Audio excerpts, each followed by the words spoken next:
second quarter-final. It's the best of 9 frames, and it's time now to welcome the players. We begin with a former China Championship semi-finalist. He reached the quarter-final with victory over former world champion Stuart Bingham last night.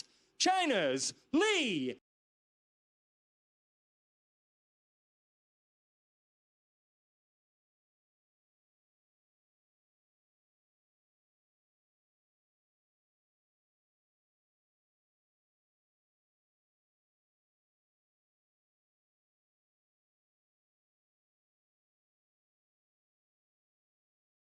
And his opponent, a former world champion who, after a record-breaking season, has already claimed the first 2 Home Nations events with victory in both the English and Northern Ireland Open.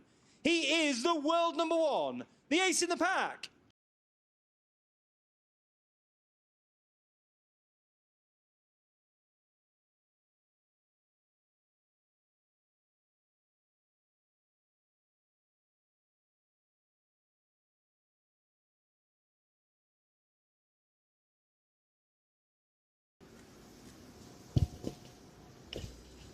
A quick reminder that any questions you've got for any of the gang, use the hashtag #HomeNations. We will find it on social media. Right, here we go for our second quarter final of the afternoon, all in the company of Neil Foulds. And first up, a good afternoon to Philip Studd. Good afternoon and welcome to quarter-final number 2, and the man they all have to beat, Judd Trump, who for the past 2 years has been the world #1, the man that they all have to catch. He has a huge lead at the top of the rankings, and it's fully justified with the level of consistency he has shown. He's now won 24 best-of-7 frame matches in a row in these Home Nations, dating back to last season's Northern Ireland Open. Of course, now we're in best-of-9 frame territory with the usual interval after 4. But the way in which he's been able to maintain his levels of excellence week in, week out, even allowing for the defeat of the UK final against Neil Robertson, is extraordinary.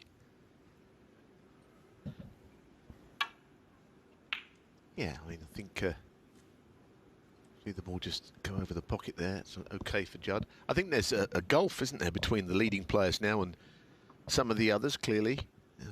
So you're Judd or you're Ronnie O'Sullivan playing in these events, you know, you've always going to be on the main table, and you've got a chance. Everyone's got to work very hard to beat you. But you're absolutely right. You know, he's been very consistent. He's been putting players away, and in his best-of-7s, I was saying yesterday, there was a time when best-of-7 was not even considered a proper snooker match, and not anything that would be a ranking event. Now they're the norm, and the better players have learnt to get out of the blocks quicker and win them. Judd's not lost one for a long time of these matches. Now we're on to a best-of-9 anyway, but you know, he's keeps producing the goods day in, day out. So it's a tall order for Li Hang, but he's already had a great week, and he's shown plenty of resilience as well. In 3 of his 4 matches, he's been behind and facing defeat, just a frame away from losing. But he's managed to find a way back, including, of course, in the previous round against Stuart Bingham, the Masters champion.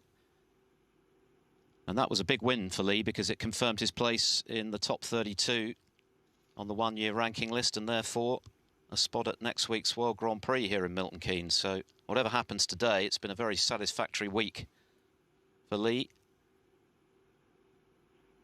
It was 3-1 down to Bingham at one stage.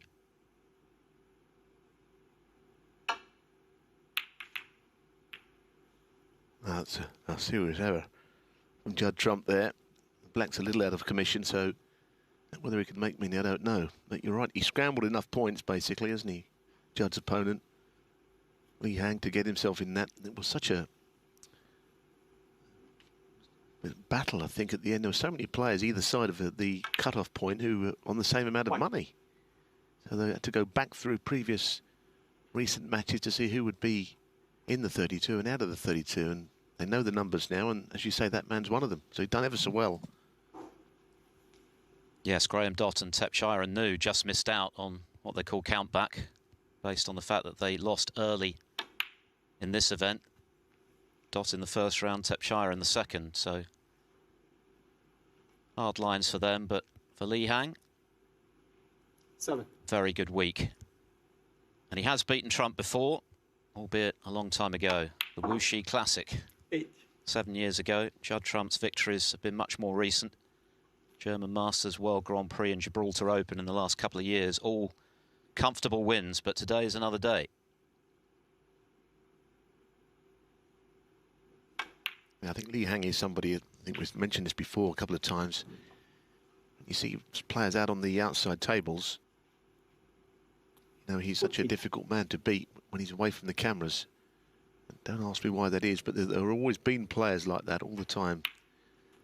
You wouldn't want to play in one of them old cubicles we used to play matches in with only room for enough spectators. Now, of course, there's no spectators anyway, but get him on the show table.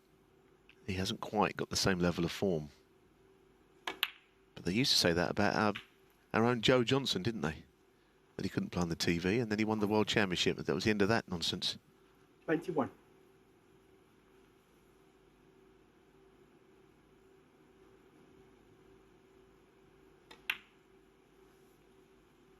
22.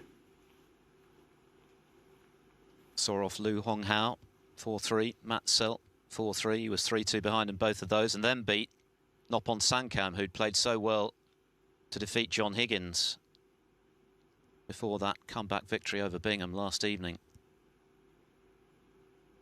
So he's got to come into this afternoon's match with plenty of confidence about the shape of his game. He is a former ranking semi-finalist. In fact, he had a great run when he made the last 4 of the China Championship in Guangzhou 3 years ago.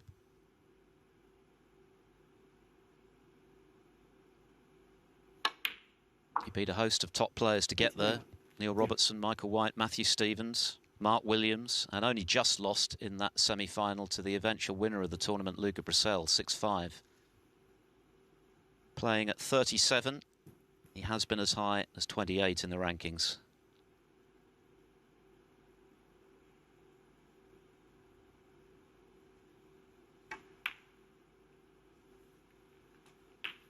Well, he played the most delicate of cannons on the right-hand red, but he didn't mean to catch it quite as thin as he ended up doing. So now things get a little more difficult from this point onwards.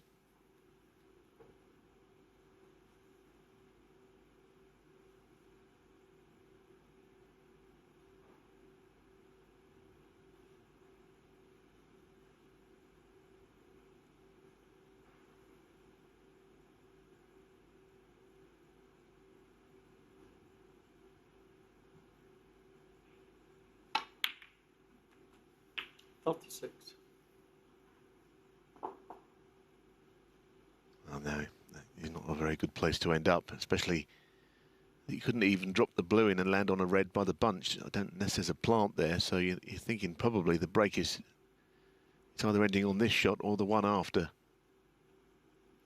Hard to think how he could pot a colour in a red from here. Unless, like I say, that plant is on.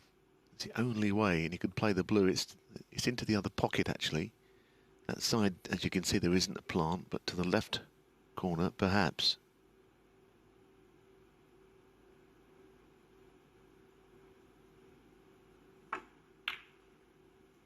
Well, I'm going to find out, because I think he's played on it.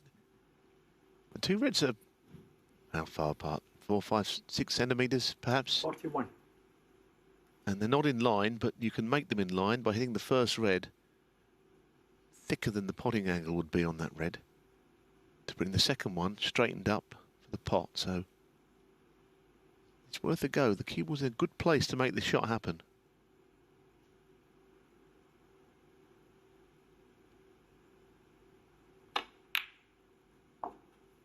That's excellent. That's an excellent shot. Again, though, pink not exactly landing him on a red easily.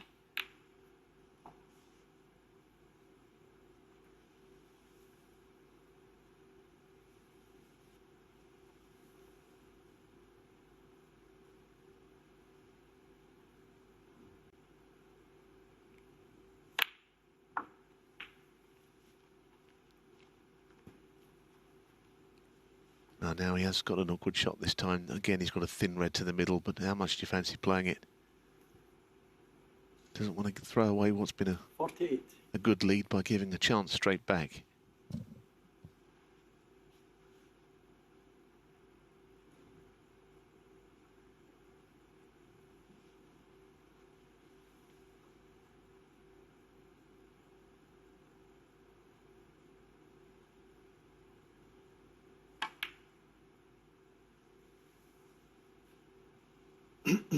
They hang 48. So the break ends at 48 after Judd Trump looked to get in with a long red and missed.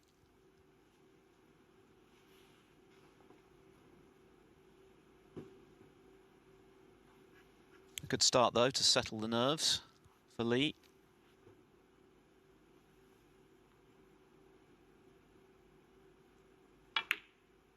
It's been a pretty serene run for Judd Trump so far. Back at 4-1, Mark King 4-2, Liang, who played very well, particularly at the start of the match, 4-2.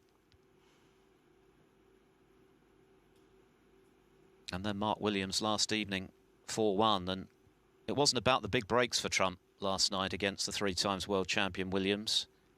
Just a pair of 60s from him. Williams made the century, but the quality of his tactical play was outstanding. He attempted 42 safety shots in that match and succeeded with 41 of them.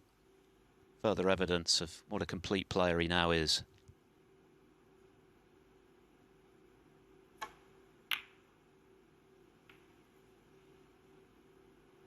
Well, it's a very dangerous shot that he's played there. Goodness me. If you're going to play up the table, you've got to make sure you cover the red to the left of the blue, and especially if you've got this man as your opponent. It's not an easy starter, but we know that Trump can make things happen from not much.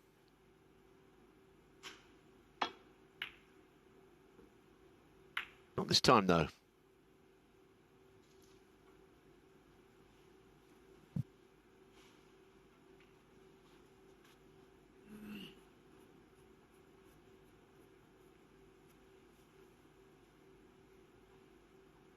Rather an odd setup of reds, really, isn't it? When you look at them all on that left side.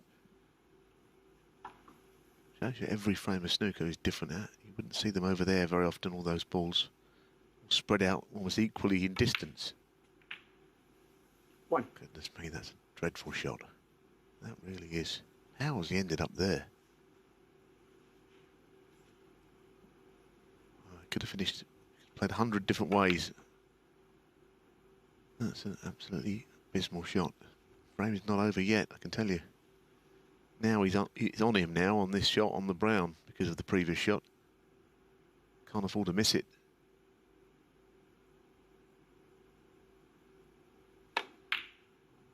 Well, it was twice as difficult. There's absolutely no right to have been there.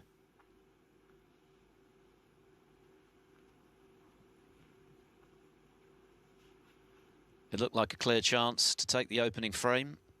Now he's got a sweat on what Judd Trump does here.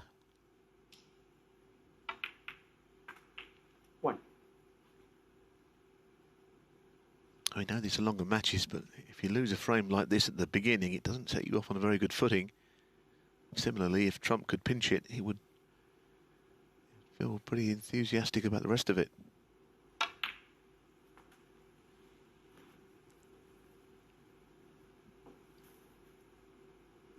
Six. There was clearly conjecture as to whether Trump might withdraw from this event after the epic against Robertson in the UK final, which he came so close to winning. Just one pot away, really, with the black at his mercy had the pink gone in. But as you've just heard in conversation with Andy, the reason he's here is because he loves playing, period. And he's not happy to be anywhere else when he's enjoying the game than doing what he does best. And it's been another thoroughly professional performance throughout the week from Trump. No sign at all of the obvious disappointment he felt in just missing out on his second UK title. He's just got on with the job.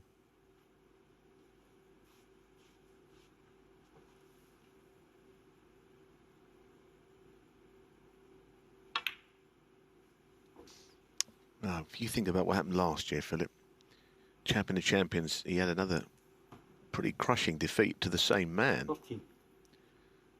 Neil Robertson, but he was back in action straight after, and it wasn't long before he's winning again, so better off just playing, aren't you, while you're in form. Never know when your form could desert you or something could happen. So here he is doing what he does best.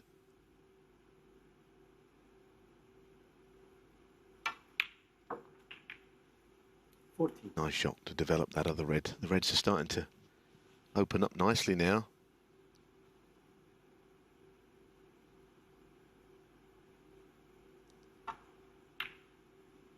Yes, this is the 8th tournament that Trump has played in this season. And so far, he's had 2 titles, 2 finals, 2 semi-finals, and he's made the round of 32 of next year's German Masters for the loss of 2 frames in 2 matches. 20. Yes, and the German Masters, there's a lot of casualties amongst the top players for that, weren't there? So he didn't become one of them.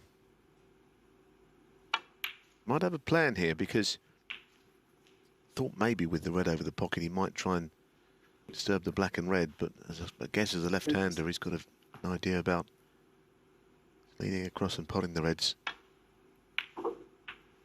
27.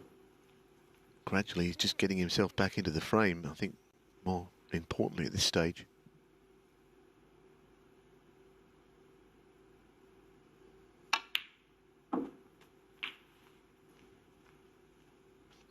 Could have done with a bit more on that.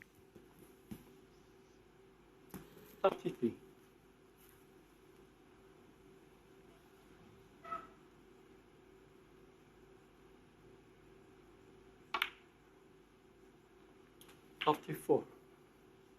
Well, he's almost got the same shot here to screw back towards the red, and he'll probably try and give it a bit extra, whichever way he plays on the red. Just want to finish short this time. Just done off the cushion. Oh, that's pretty good, isn't it?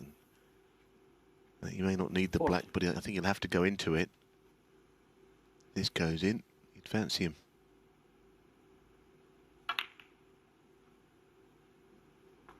$41.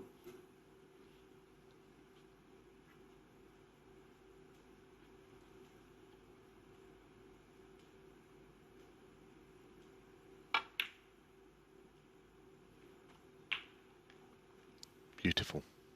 Lovely touch. Not as such an easy shot as it looked. He won't need the black.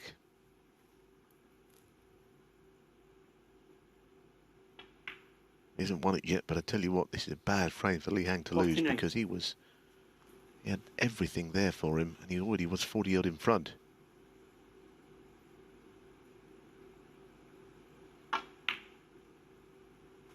$52.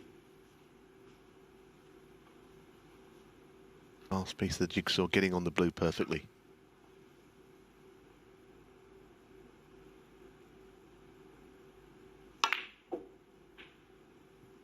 $56.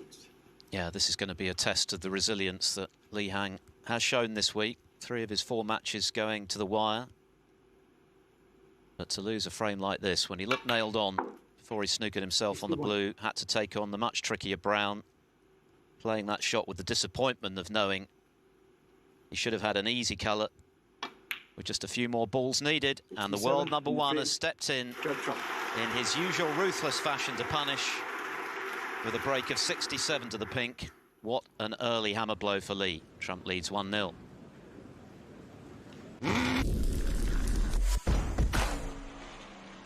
Catch them, Sergei!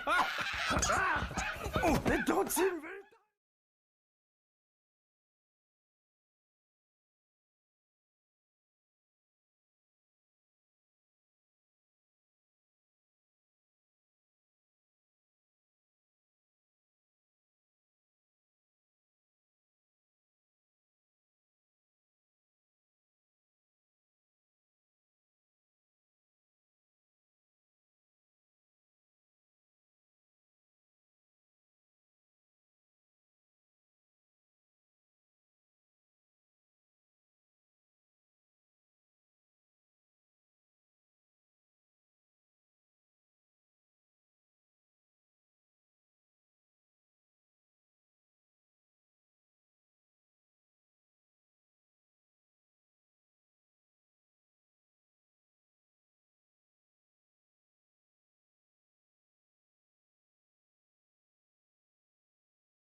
This is an immediate test of character for Li Hang after just one frame of our second quarter-final. He looked nailed on to win it. The second frame.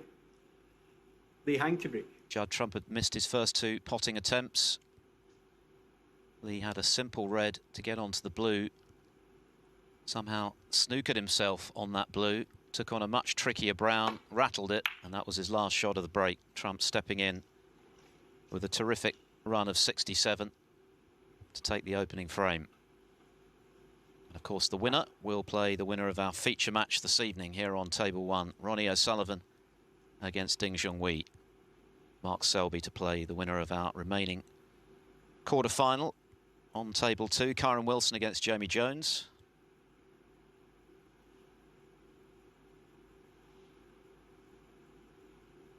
For O'Sullivan and Ding, it's a rerun of the Northern Ireland Open quarter-final this season, which O'Sullivan won from 2-0 behind. And of course, the distinct possibility of yet another showdown between the world champion and the world number 1 in the last 4.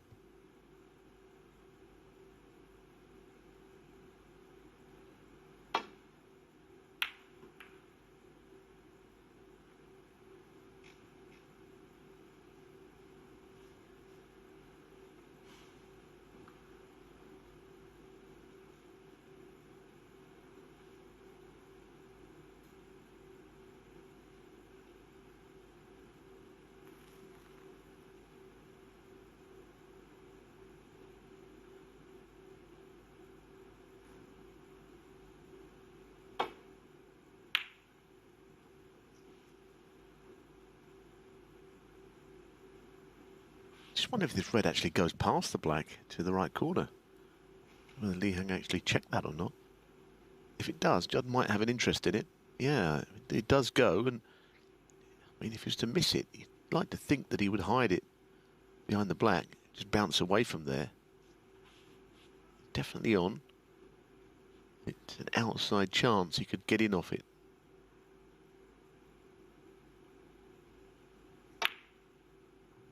Now the speed he played that, though, I didn't expect that. It was well played. The black is not easy either.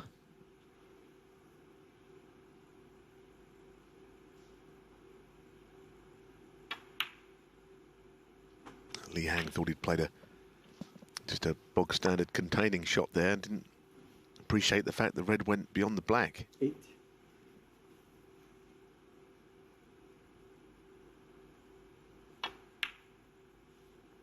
9.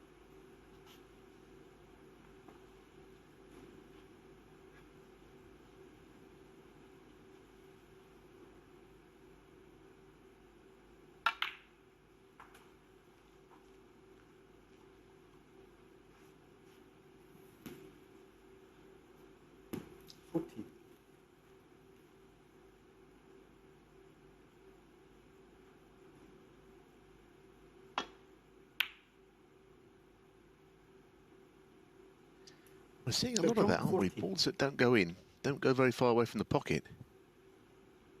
Saw a couple yesterday. Robbie Williams played one up into the green pocket along the cushion. I couldn't believe it stayed out. One thing staying out, but just hanging over the jaw. Judd looks a little bit bemused by it.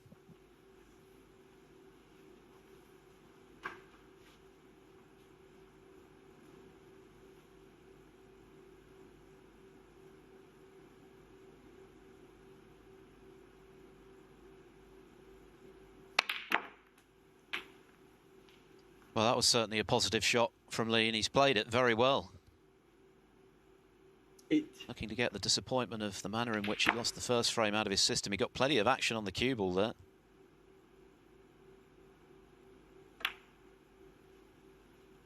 9.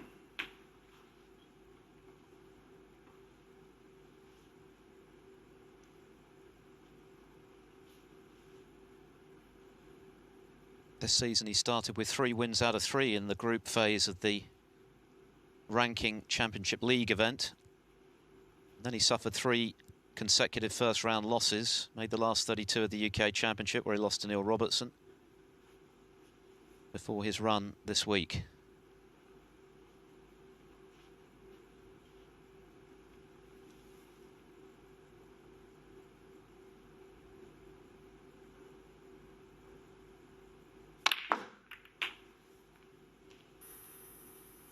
Well, that's the second time he's gone into the bunch, and very positively. I wonder if he's 16. thought about how he managed to lose that first frame, which seemed unlikely. Maybe just tensed up a bit when the winning shot came, because he should never have lost it. So I think if he's going to win this match, he needs to play freely, which of course is easy to say and not so easy to do.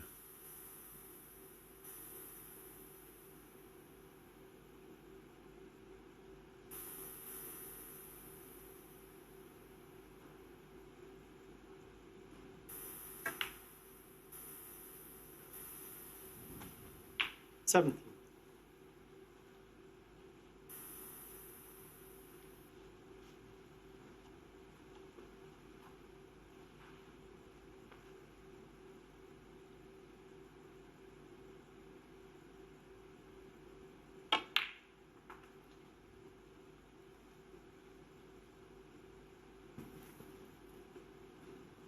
$22.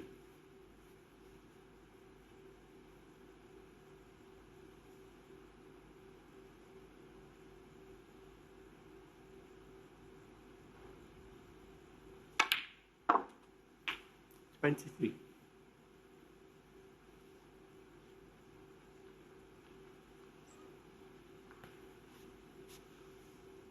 I think the interesting thing about playing Judd Trump, he's got this incredible record, and of course you hadn't seen him play. You think, well, you've got no chance against him, but you do get chances. Li Heng had 2 opportunities in the first frame, and this one now, it's just a question of taking them. Not landing 20. where he has. That's a bit unlucky, I think, to land on top of those reds. Now his next shot is no fun. The danger for Lee is that he's done the hard work in opening all of the reds up, but of course if he now falters, they're all there for Trump.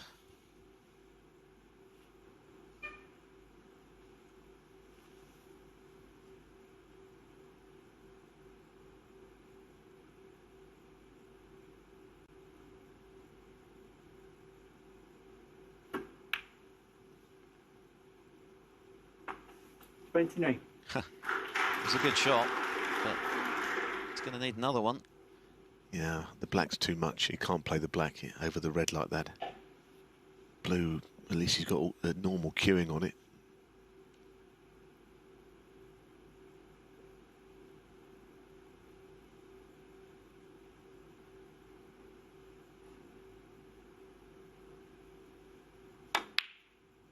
Oh, what a good shot.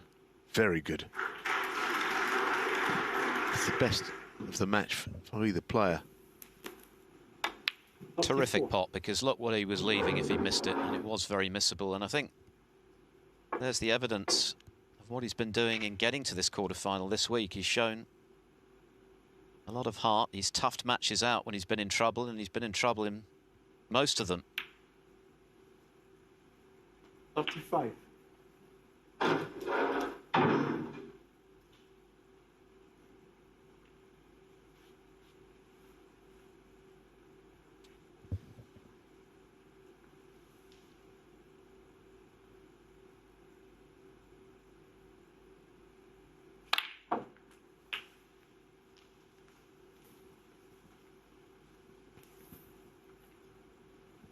$42.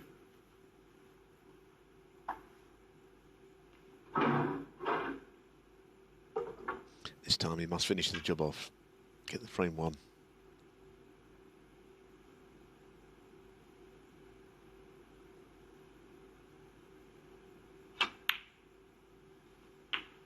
$43. Perfect on the black, just a stun up somewhere on the left side. Choice of reds to the right corner.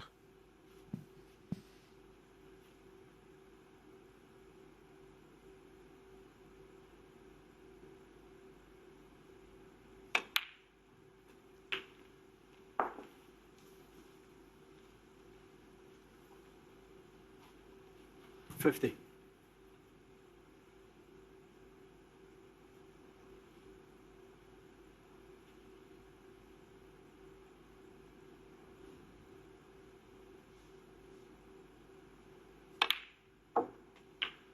$51.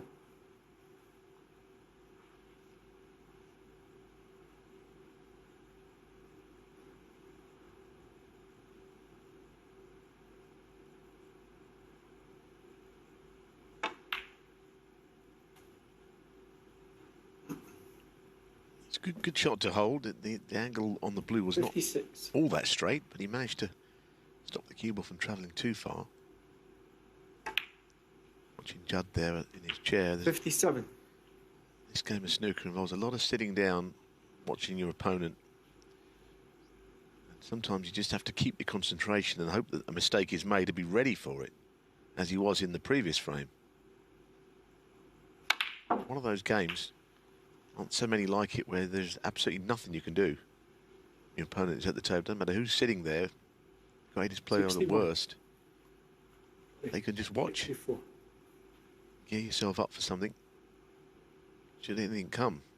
Get the feeling, though, this time it might not. Yeah, just this red and the black to follow. 65. What a good response this has been from Lee Hang. Judd Trump missing the red to the right corner. Lee played a tremendous shot to open up the reds, but then the blue to retrieve prime position. Which, had he missed it, well, he'd have backed Trump to do what Lee is doing. 72. Real metal he showed there.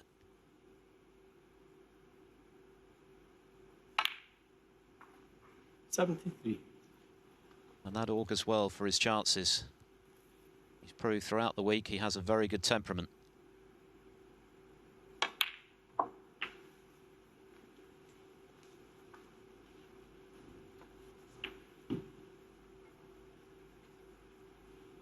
$80.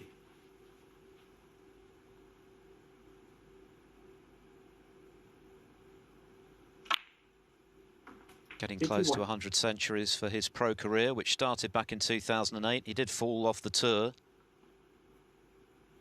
Managed to get back on again.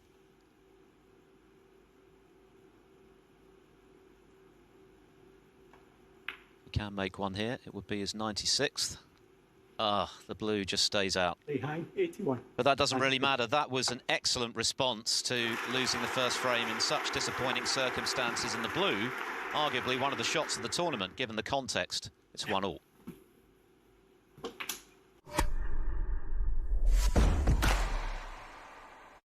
It snowed! Broken down now. See?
Finals day here at the Scottish Open, live from the Marshall Arena, Milton Keynes, and it's living up to its billing thus far. A high-quality battle between Mark Selby, defending champion Ricky Walden, which Selby edged 5-4, and two terrific frames to start our second quarter-final. Judd Trump stepping in with a typically clinical 67 after Lee Hang had botched his position when it looked as though he was going to go 1-0 up, but what a response from Lee. He's just knocked in a superb break of 81. Splitting the pack early after Trump had missed a red to the right corner, and then a retrieving blue, which had he missed it, well, he could well have been 2-0 behind, but showed his mettle, and in the process I think sent a message to Judd Trump that he's not here to make up the numbers today, and we could well have a match on our hands. It's well worth having a look at the blue. We'll bring it to you again in a moment. He potted it so cleanly and confidently as he returns to the arena.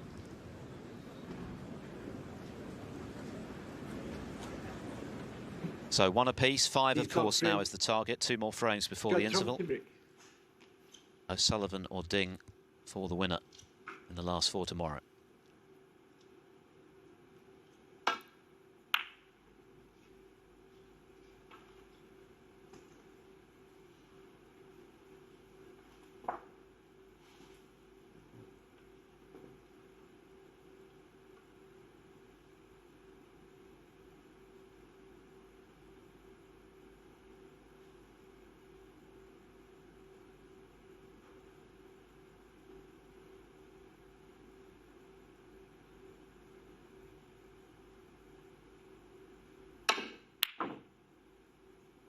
Wow, look at the cue power. I don't think the red hit the cue ball on the way back up there, did it? Because it looked like it just took off back down the table. He could have been forgiven for thinking this was Trump. Yeah, you know what? He didn't hit it very hard either. That was timed beautifully. I know the pot didn't go in, which kind of, it goes in, you think, wow, this is incredible. But just to get the cue ball back there was pretty good, I can tell you. You know, he's not a player I ever really thought of as having cue power. I think he's a great timer of the ball. It's a little bit of a difference.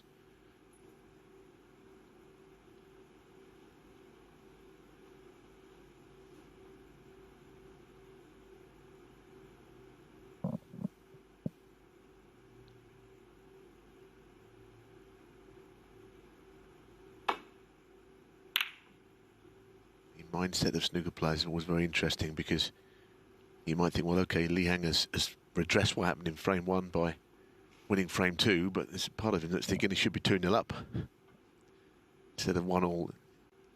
That's what snooker players think like. They're not careful. Judd knows you could have lost both of those frames as well. Two entertaining frames. I think Judd has got some work on his hands today, the way that Lee Hang appears to be hitting the ball.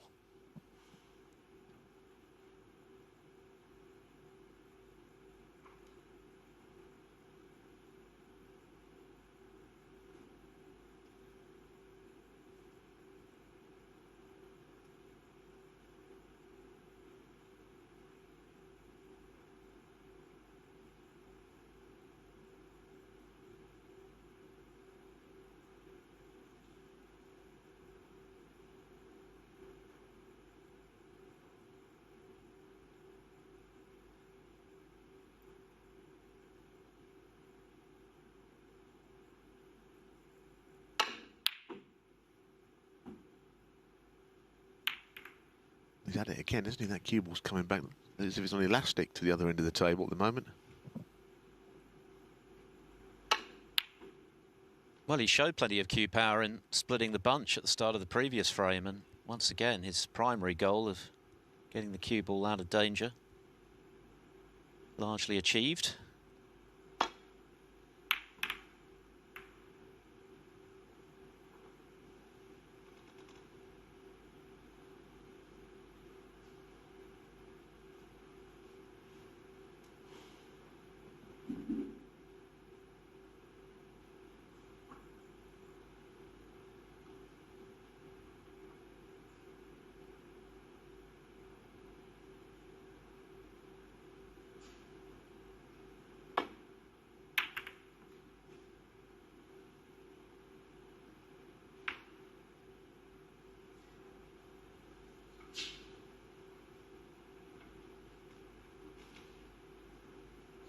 sure when Barry Hearn first dreamt up the idea of having a £1 million bonus for winning all 4 Home Nations events, he never dreamt that it could become a reality, and I don't think any of the players seriously entertained thoughts that it could be done. But here we are with Judd Trump having won the English Open and the Northern Ireland Open already this season.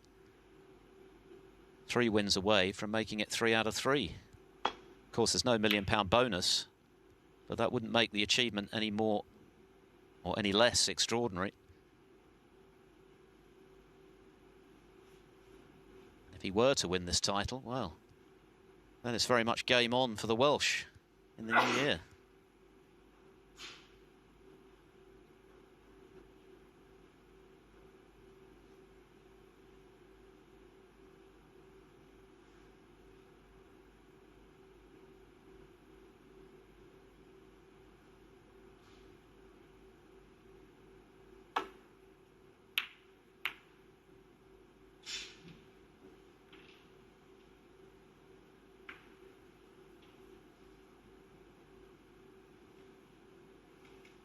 You know, with Judd, he's always looking at something that he can pot. Not really looking at the safety shot first. It's always a pot first and a safety shot second. I think even here, he feels he can get that cue ball in and around the table, possibly behind the green. Playing safe.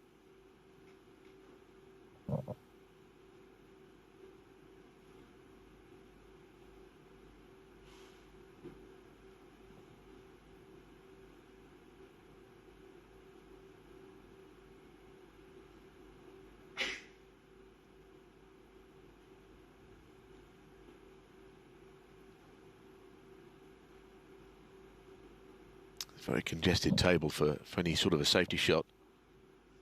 I mean, every red is surely in the way of every other red. Might be able to play a shot on the left side up the top and around the table, but it's horrible, really.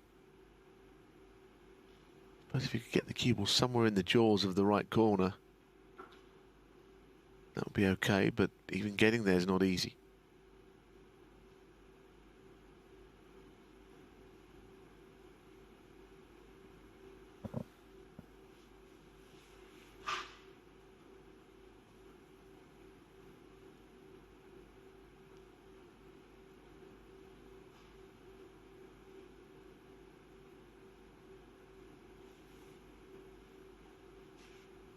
Well, the point is, at worst, he's got a couple of reds that he could go for. The 2's below the pink to the right corner.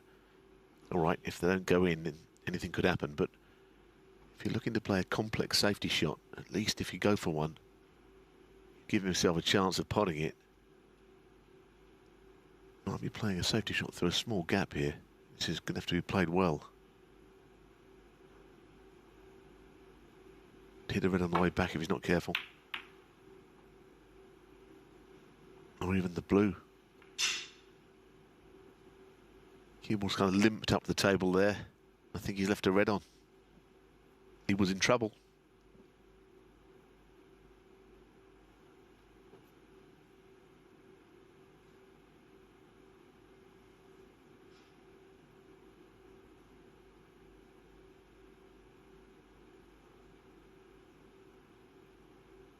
Yeah, ordinarily this would be bread and butter for Judd Trump, but as you can see, hampered with his cueing because of the yellow under his body. Very conscious of the fact that it's there.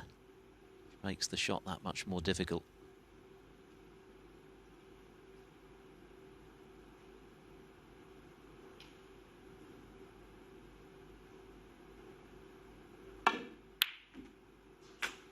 One. Well, he'll be a bit disappointed. What happened there? Judd? Judd seems to be unhappy about something. Not sure what went on there. I mean, it can't be anyone putting you off, surely. Apparently noise from the practice area.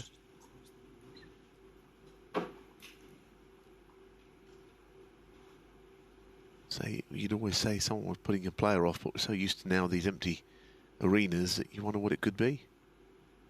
And I think given the arena is empty and the players are expecting silence and by and large have it, when there is some noise from behind the scenes, it's all the more jarring. Initially, it just looked as though Trump was disappointed not to have got on his colour, having potted the red. And that's probably why he is, in the main, disappointed. There's a practice area which is actually, as you look at it, behind the table on a balcony where the players are practicing. Don't know who's up there, sure. Not that many players left in the tournament. Oh, this is some shot. Look at this. Very close to being brilliant. You dread to think what would have happened if you'd gone behind the yellow. What sort of shot could you play for in there?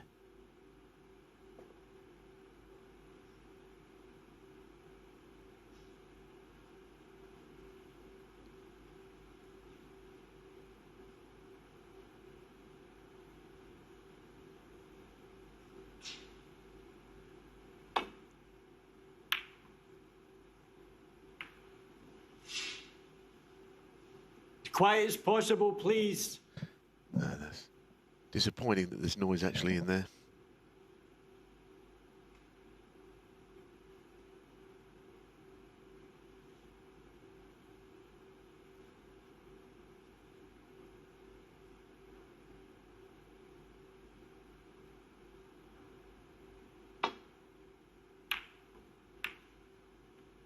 So, the hang. 6.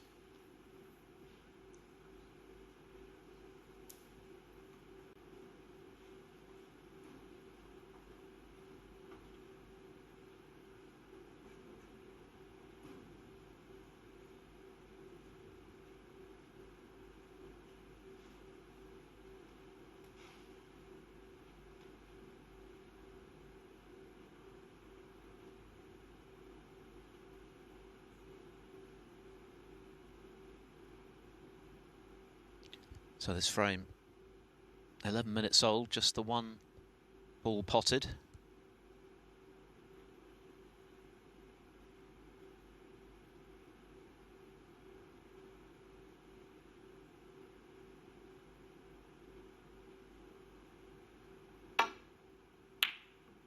And now it's 2. What a terrific pot that was.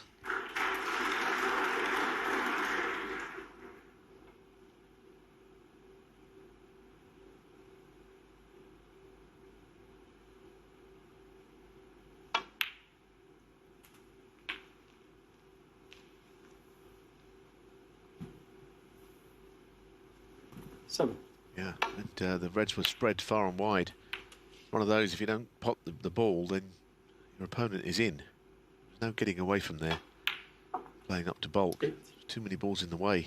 Of course, when the pot goes in, it doesn't matter.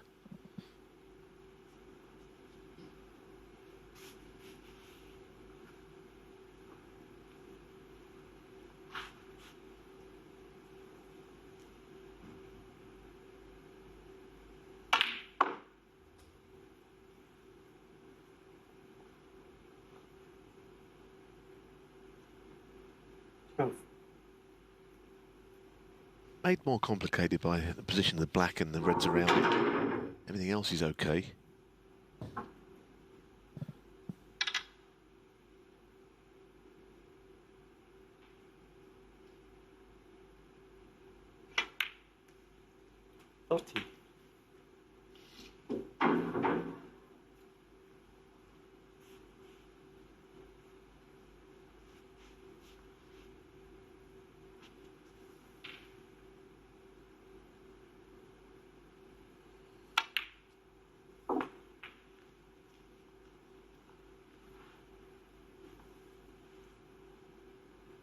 $19.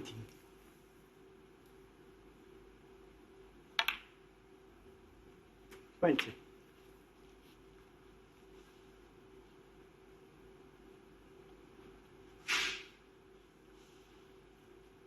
And again, some noise. Judd Trump stands up from his shot, and clearly frustrated, and no wonder. It's a persistent problem.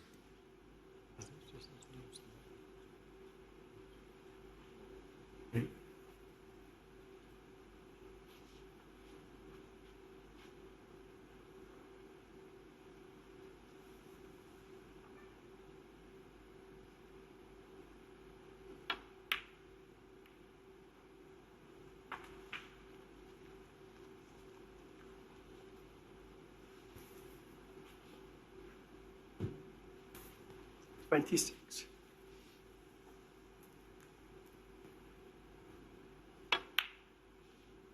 27.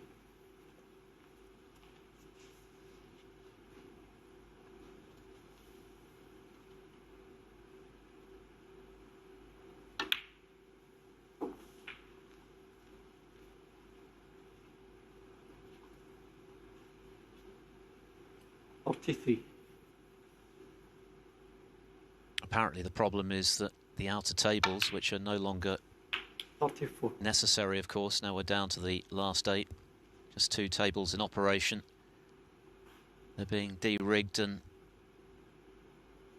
some of that noise, which is inevitable, is filtering through to the arena anyway. Trump looks fully focused on looking to move back in front after being pegged back in the 49. second frame by that excellent 81 break from Lee. He got in yet again with a long red. He's created this chance for himself, as he so often does,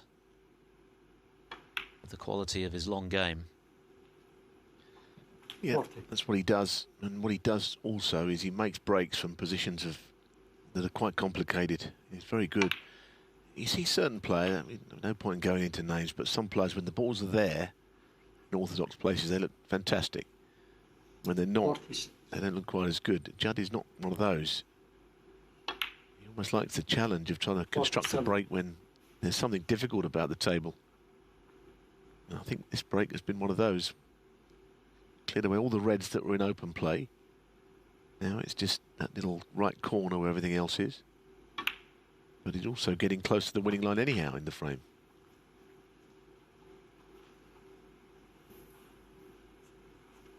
$53.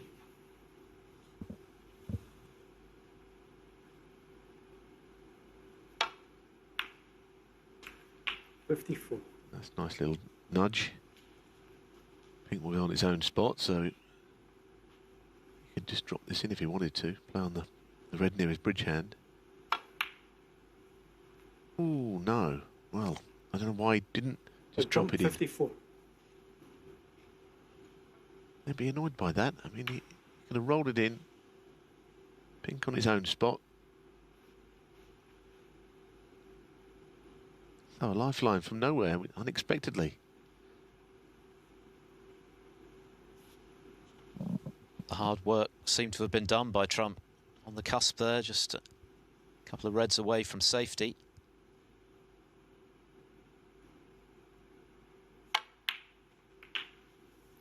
One.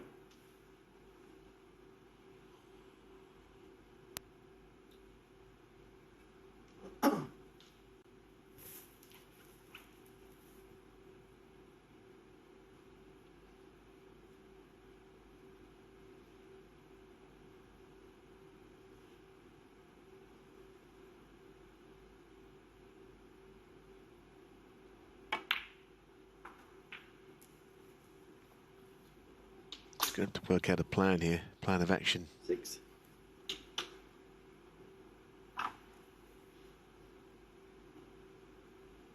There's an argument that what he could do is he could play on a red to get the other red out with the pink over the pocket as his certain colour.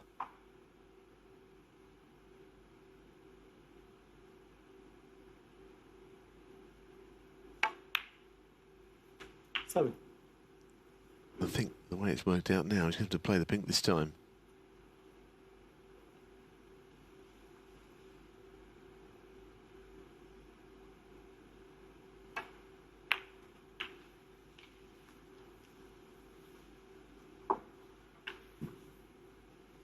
These frames are very important, these sort of frames. Trump should have won it.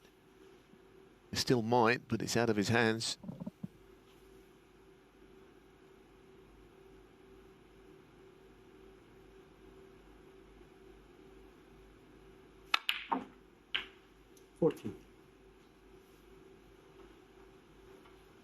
Well, the option is there now. If Judd knows that his only safe red might not be safe for long. On this black, he's got the angle to shift it here.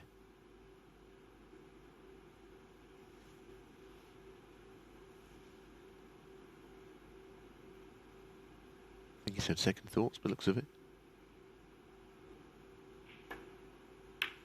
Maybe he has missed a trick there. And that was not a good shot. Why didn't he screw onto the red and get the red in play? 21. Certainly what he has played is not a good shot anyhow.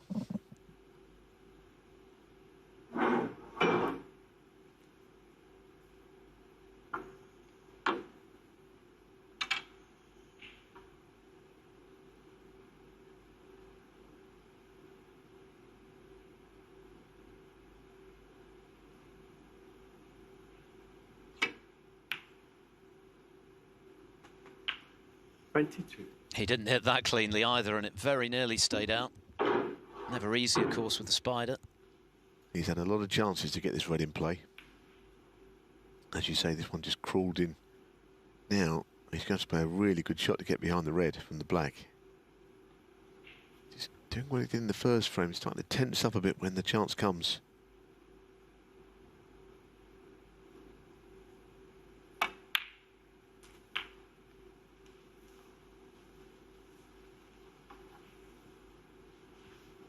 $29.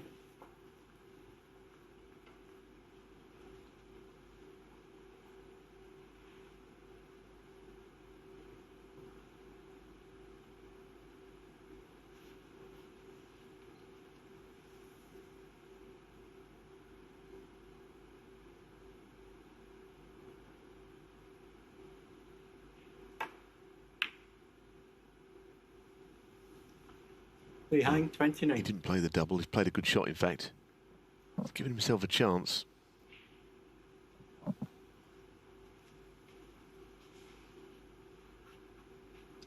So Trump has to be careful here. There's nothing safe. Needs to hit the red and not leave it.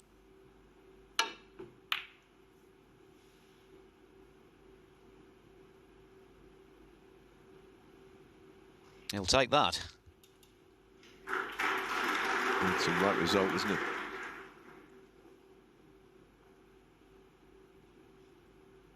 I don't know whether Lehan can get behind the red and push it away cushion first and leave the cue ball there. Looks a little close to the ball cushion for that, maybe the red. Leo Scullion is having a look to see what he can hit. A free.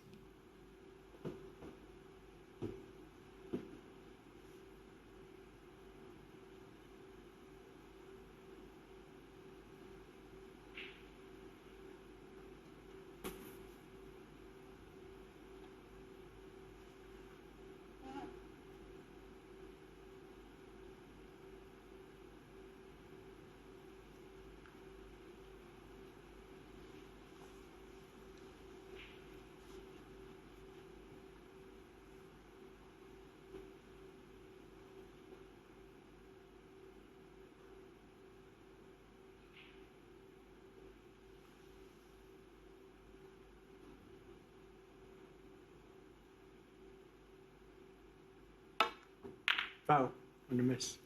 Yeah, clearly yellow first. Judd Trump 4. And worse than that, he's left the red. Yeah. Foul. It was difficult to tell, wasn't it? I think he was yellow. I think Leo was bang on.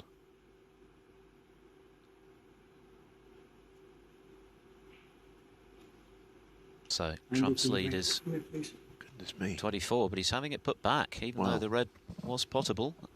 I'm surprised. I have to say, I'm very surprised. Now we've got... I feel sorry for Leo. Leo Scullion did not want him to have that put back, and they've got to put all the balls back now.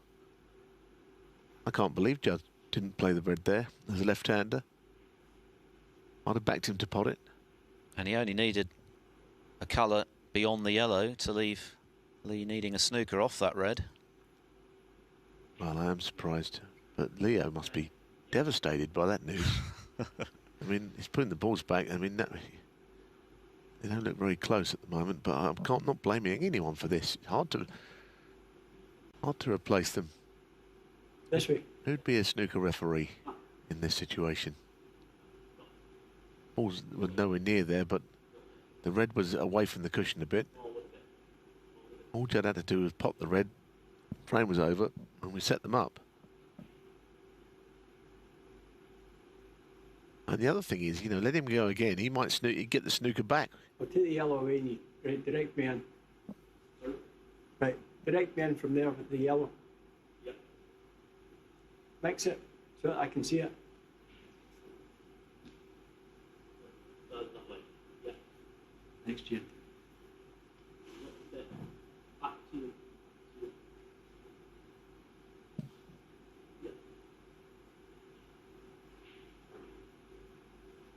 That look okay? This is where I normally get a lot of tweets from people saying that the system's no good, and I think we all agree on that. Towards the cushion. You know, there should be a way of dealing with it, but people always come up with the solution. I suppose it's all about money. But I'm afraid the situation where we don't want to be like football, where everyone's looking at screens. Because I'm afraid football has gone a little bit Just keep the cue ball there. confusing lately, isn't it? Nobody's fault. I'm not blaming anyone here. No, not blaming the referee, the marker, or anybody. It's just hard to get these balls back when they're not in, when more than one has moved. For a start, well, he's got to put 3 balls back, isn't he? Cue ball, red, yellow. If you're a referee, you'd wake up in the middle of the night with a cold sweat thinking about something like this happening the next day. Andy Yates doing his best as marker to help out Leo Scully in it. Yes, I think the yellow does need to move a little.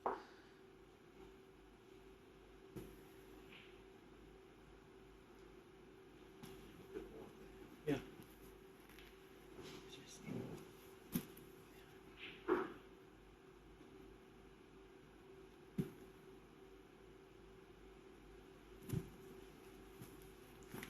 Now this is where it was.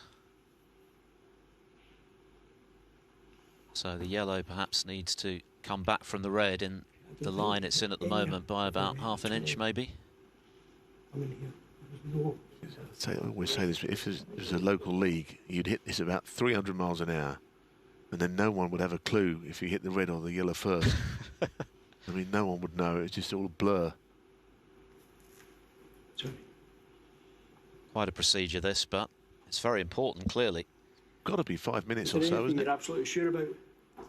Yellow. The frame's now in its 27th minute. As it is. Well, it says shot time Closer 4 to the minutes. edge. Obviously, that's going to change. So we've been looking at this for long enough. I think Tony Drago won a frame in this time, didn't he, once in a match? Less than this.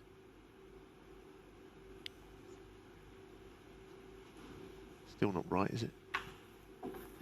Yeah, it's the yellow that needs to move further towards the brown as we look. The yellow's the most important ball.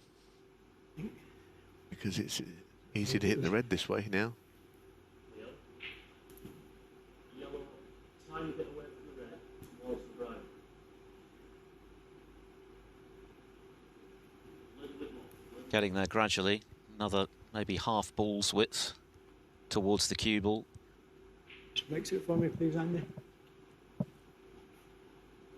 The question is whether Trump is going to have a better shot at the red than the one that he could have taken on just now and opted instead to have them replaced at the end of this shot. Does that look now any better? That's not bad, is it? I think that's as near as you're going to get. Good. Thank you. Thanks, Andy. So finally, Lee's second attempt.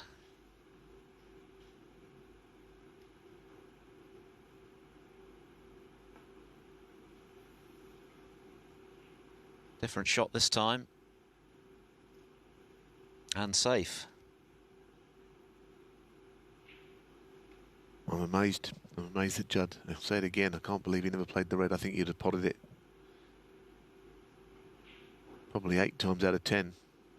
In other words, won the frame every time.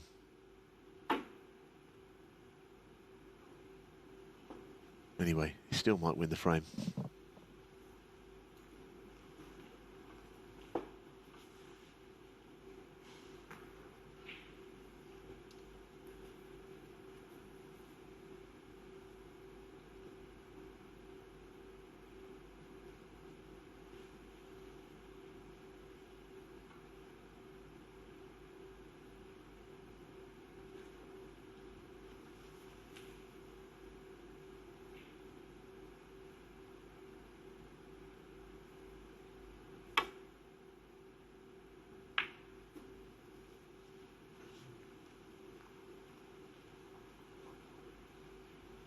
Trump, remember, only needs the red, and any colour higher than the yellow, and Lee Hang would need a snooker. 24 the lead.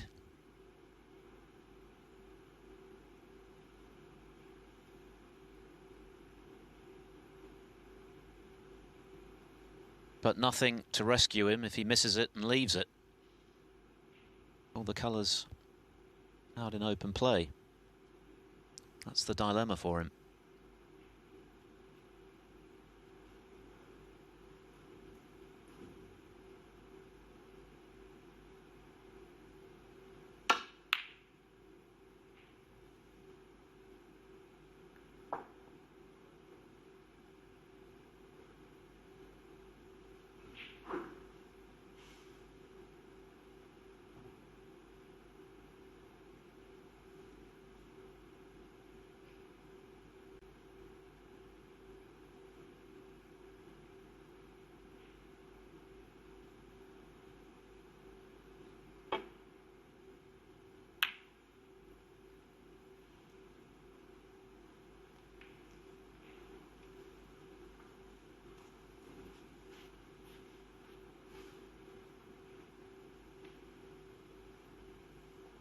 Feels like a long time ago that Trump was missing a relatively straightforward pink to the left corner when he was just a few balls away from making it 2-1. Match time now, shade over an hour.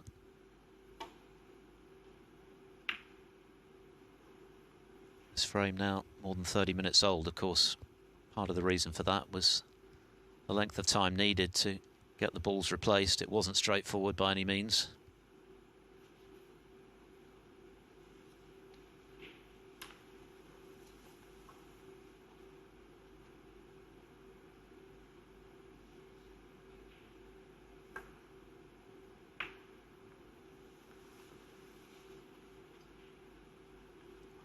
So now the advantage, Lee Hang.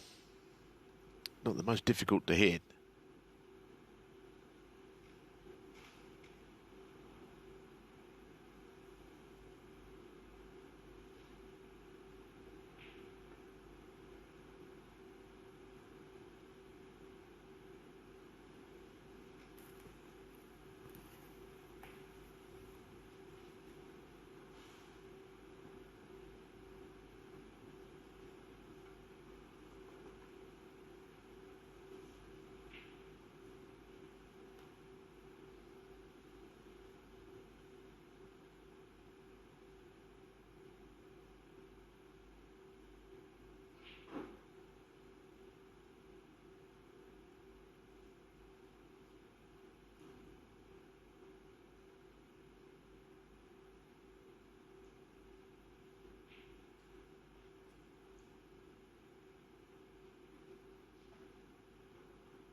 Well, that is calamity for Lee Hang. Oh, goodness, what a thing to happen. Well, that is end of frame now. And Judd is... I don't think having the balls put back has led to that. I think he was quite lucky to get that happen to him, really. The gift of all gifts, really. That was for the in off and the red in hand, where he was about to put the cue ball. End of frame. A bizarre frame, but it's gone the way of Judd Trump. He's needed a few chances to get it over and done with. 5.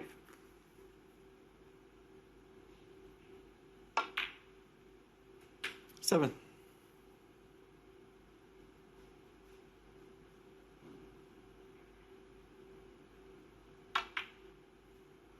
10.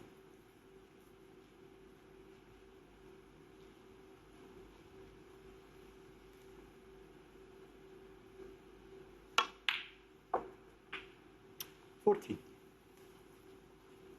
So eventful stuff in frame 3, but Lee Hang cannoning into the blue and then going in off was the end of his hopes in this third frame, which could have gone either way. It's gone Judd Trump's way, and the world number 1 is back in front. With 1 frame to come before the interval, Trump leads 2-1.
rather longer than first looked likely when Judd Trump was on a break of 54. Mr. Routine Pink. This is much later in the frame. That's Lee Hang fouling in trying to hit the red first. He caught the yellow. This is the shot that Trump was left with.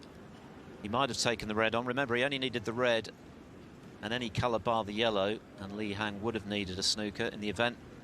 As we saw, he had Lee play again, Lee Hang to break. but then the decisive moment was Lee cannoning the blue in, playing safe, and seeing the cue ball drop in left an easy red for Trump, and that was the end of the frame. So 2-1, a 33.5 minuter, and this final frame before the interval. Want to remember to play either Ronnie O'Sullivan or Ding Junhui. They're in action this evening. Our coverage starts as usual at 6:45, and on table 2 it'll be Kyron Wilson against Jamie Jones for the right to play Mark Selby in the semi-finals tomorrow, who came through earlier in a really high-quality match against Ricky Waldham, 5-4.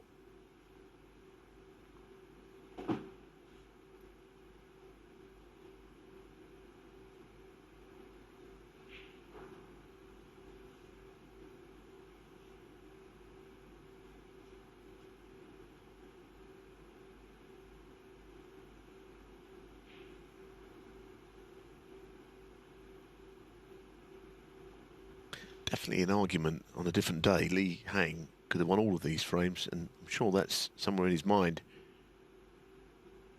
Trails 2-1. But there's been things that have happened in the frames that could have pointed to him winning them. The last frame, I think, before all that happened, that we showed you, he had a couple of chances to get the red off the side cushion. Didn't take them. Ended up not really even having a chance from then on in. Not a real chance.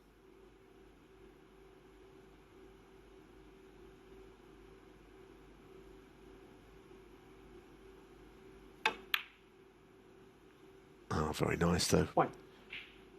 Knocks in some good balls. The frame he did win, he won exceptionally well, of course, the break of 81. And in particular, the retrieving positional shot on the blue, which was a really gutsy pot, which had he missed it, could have seen him lose that second frame as well. So it's been a mixed bag so far from both players, really. Trump with that superb clearance to the pink to punish Lee's error in not closing out the first frame.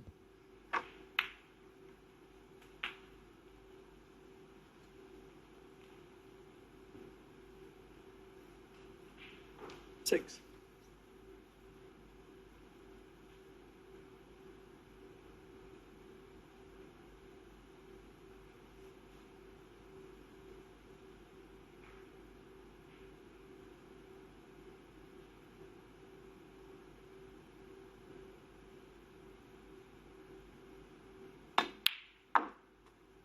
Seven. It's a bit of a retrieval shot now needed to get from blue onto a red. Got to avoid the bulk colours, of course. Shot these players practice a lot.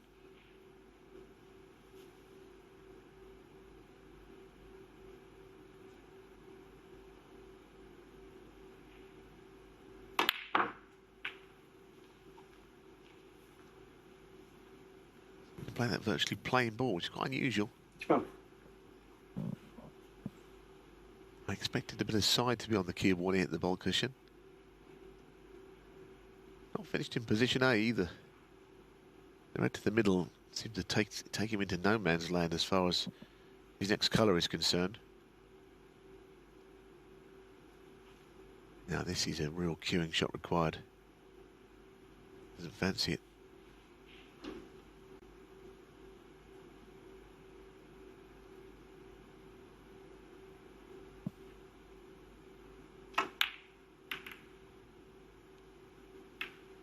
Lee Hang, 12. I think the shot on the blue was not a very good one, really, to finish where he did.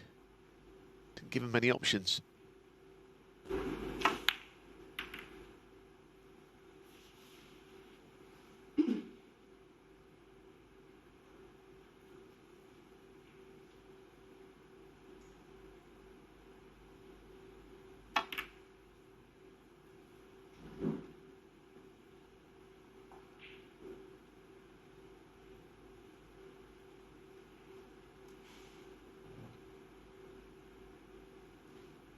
last played at the German Masters last year. Trump won 5-2 on that occasion.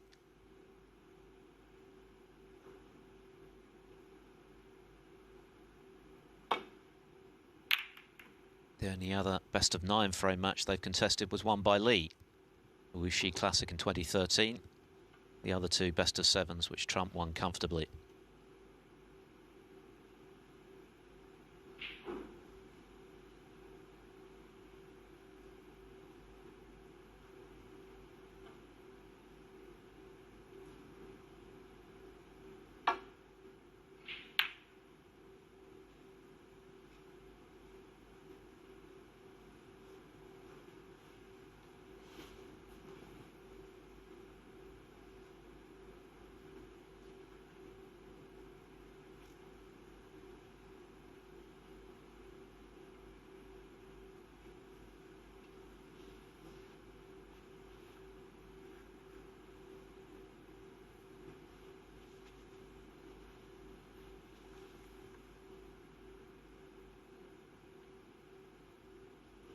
Instead of worrying about playing safe because the red's in bulk, he's going to try and play the red in bulk. It's a good containing shot, in fact.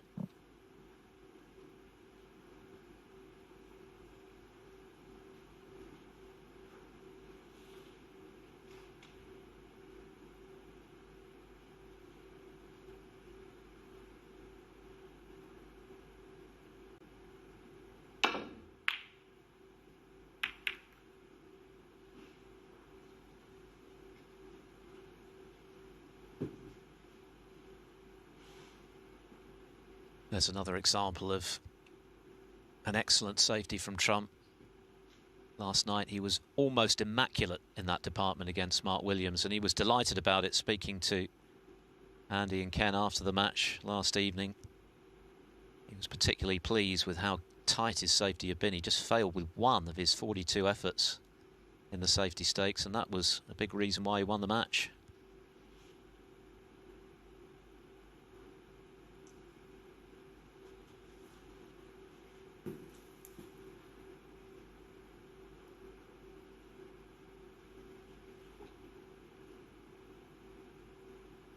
That loss ended Mark Williams' hopes, by the way, of making the World Grand Prix next week. Michael Holt, the reigning shootout champion, has taken the 32nd and final spot.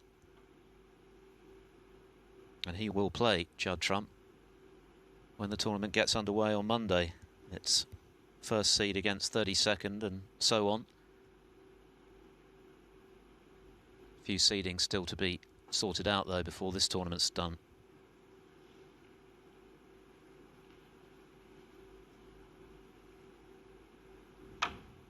Very good.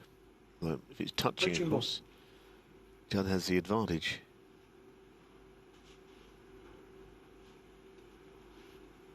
I thought that Judd was, in his first couple of matches, understandably lethargic. He wasn't really... He didn't look sharp. And we all know why, because it was in the small hours early Monday morning when he lost that incredibly dramatic UK final, playing on the what turned out to be the next day, the Tuesday. But the match where he played Lian Wenbo started off brilliantly, and he just had to hang on for a little while and end up playing very well. Since then, it's almost like the weekend has been forgotten now. He's back to what he was doing before. So it proves, I think, definitely coming back here, trying to win the third Home Nations event, was the right decision. I don't think he needed to have time away and a rest over Christmas.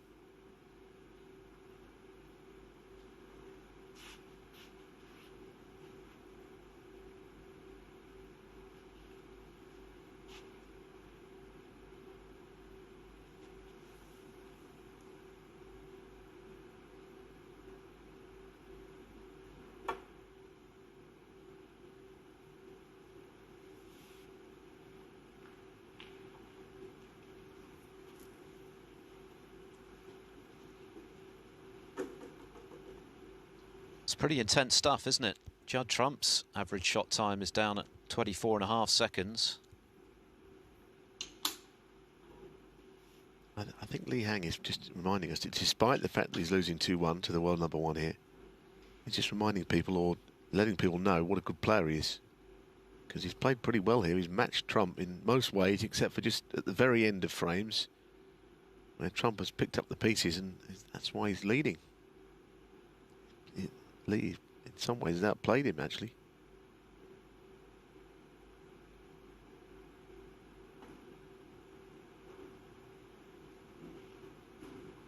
Although this is not a good shot. This time he loses the battle. That's a very slow and disappointed walk back to Lee Hang's chair. Yes, you could certainly make a case for saying he's played the better snooker, but is he only going to have one frame to show for it at the interval? Trump, though, just shy of the right side of the blue. Yeah, I mean, the difference just getting top side of the blue is so easy to get down on a red, close to it. Now, middle range red, maybe on the pink or something. If he's straight enough or up for the blue, he's got to play another shot, which is not easy. And the quest for position.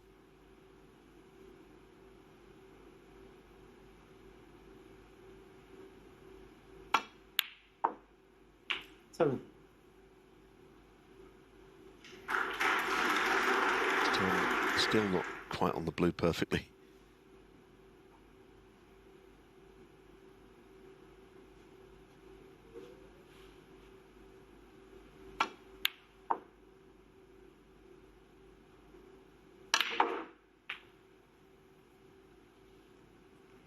There's never been a better player at that sort of shot than Trump. I mean, a lot of players can come around the table, but the way the cue ball almost accelerates with topspin as soon as it hits the blue.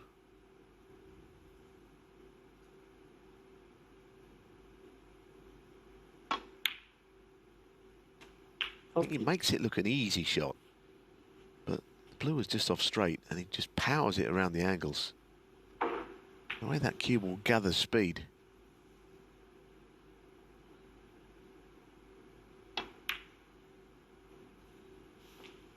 What a miss. What a miss.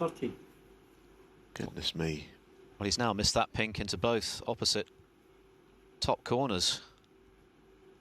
Missed it in the previous frame when he was on a break of 54 and just a few balls away from winning it.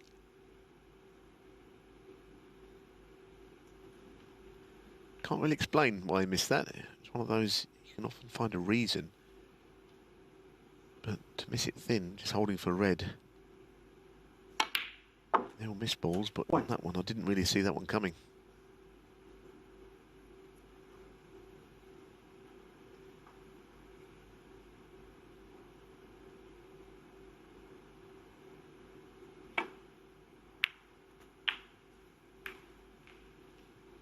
Well, as we've said, 2-2 is probably a fairer reflection of the balance of play so far, but Lee Hang's still going to make it happen. 7.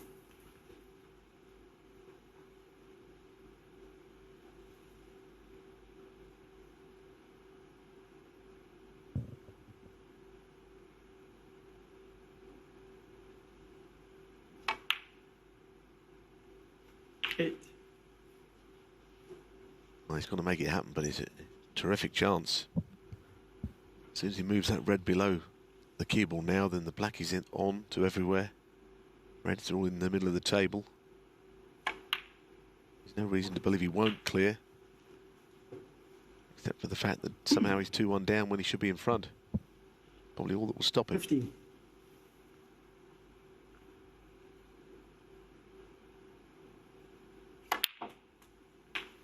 16.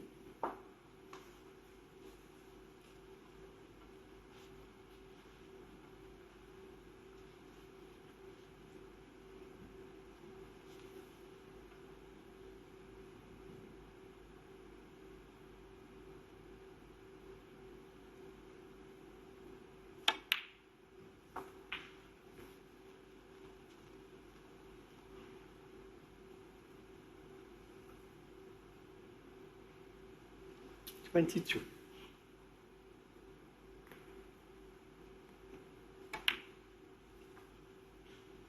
23.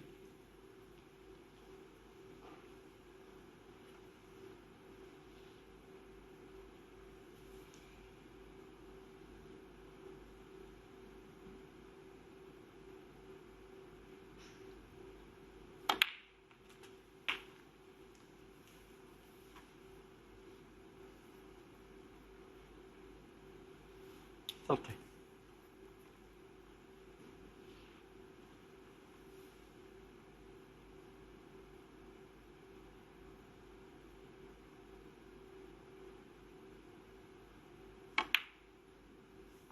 $31.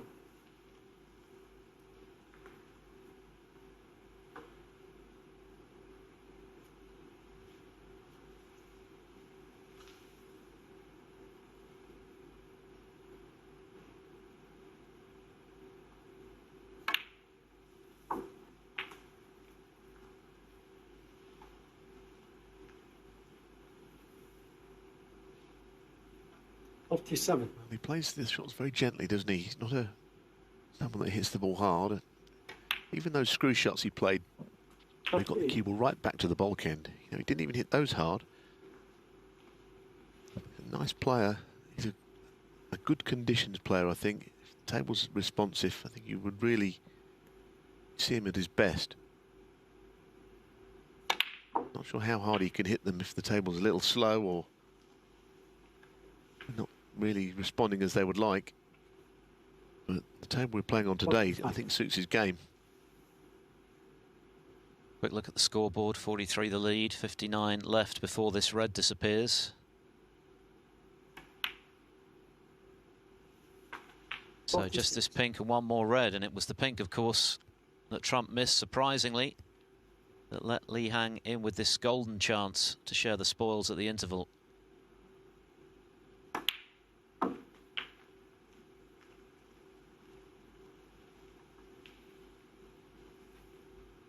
Trump produced an excellent 52. break to take the opening frame, but this is the pink he missed just now when he was looking good potentially for 3-1. 53. And there's applause for frame ball. So Li Hang will be delighted to have got his second frame on the board. It could have been even better for him, but it could have been much worse. 3-1 down, given that he's had clear chances in the frames he's lost, would have been tough to swallow. But now he's right in the match with a possible 5 59. frames still to come. Yeah, I mean, look, it's going to be 2-2. I genuinely think he's been the better player. It doesn't count for anything, though, that sort of comment, does it? 60. But really, he's played better than Judd. Whether he'll win the match, I don't know.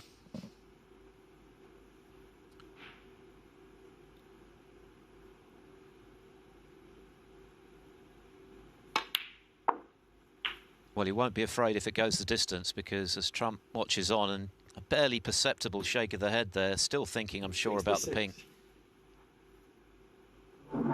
Li Hang has prevailed in a decider. On each occasion, he was behind.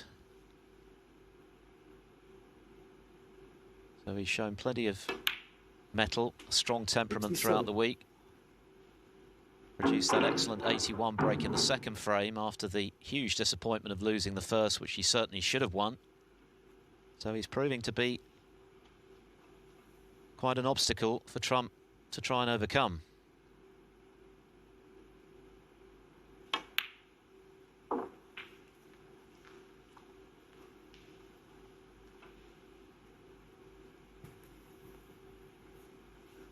Yeah, I mean, I didn't see Judd missing that pink. I don't know why he missed it, overcut it. It's just one of those that maybe his mind was on the next shot.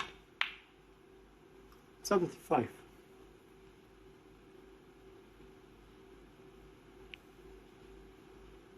He looks equally puzzled by that, but there's enough there for the century.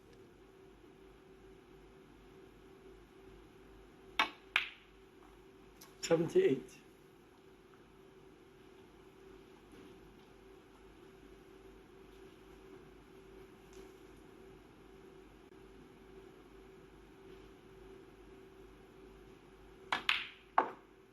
$82.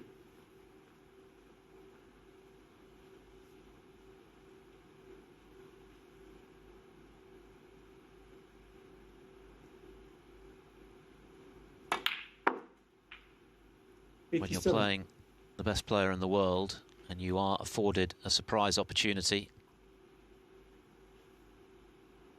the most important thing is to take it. And Li Hang has, emphatically so. 93. And he's giving himself the opportunity on the other side of the interval to cause a big upset here. That's his 6th century of the season, and what a moment to make it. A timely intervention from Lee Hang. Judd Trump has missed a couple he wouldn't normally, and we're dead level at the interval at 2 frames all. Yeah, just over an hour and 20 minutes for those 4 frames. You get the feeling that Judd Trump is desperate to find his rhythm, but at the moment it's the world number 37, Lee Hang, who's hanging on in there. It's the race to 5 for a place in tomorrow's semi-final. Analysis from Ken Doherty when we come back.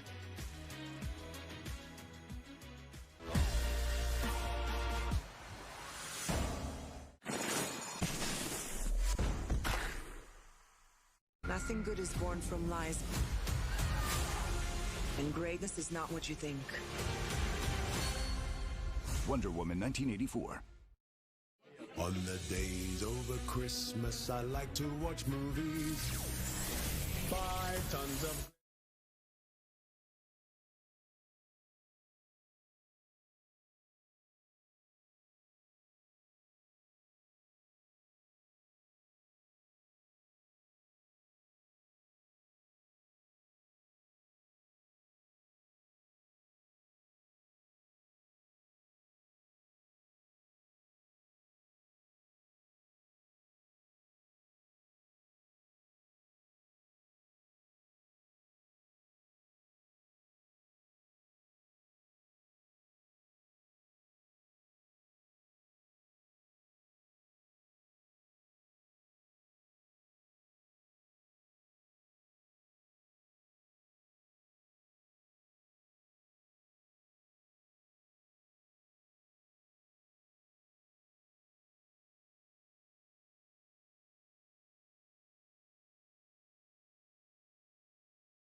Find frame number 3, Yeah. where he's Li Hang is snookered, and then he of course hits the yellow first. But we can't understand why Judd is refusing. He's a left-hander as well. Why he's refusing this red into the corner, where that's all he needs. Yeah, I mean, this is it's quite unbelievable why he doesn't take that red on, because he just he sort of needs red and a colour basically to win the frame. But it's a shot.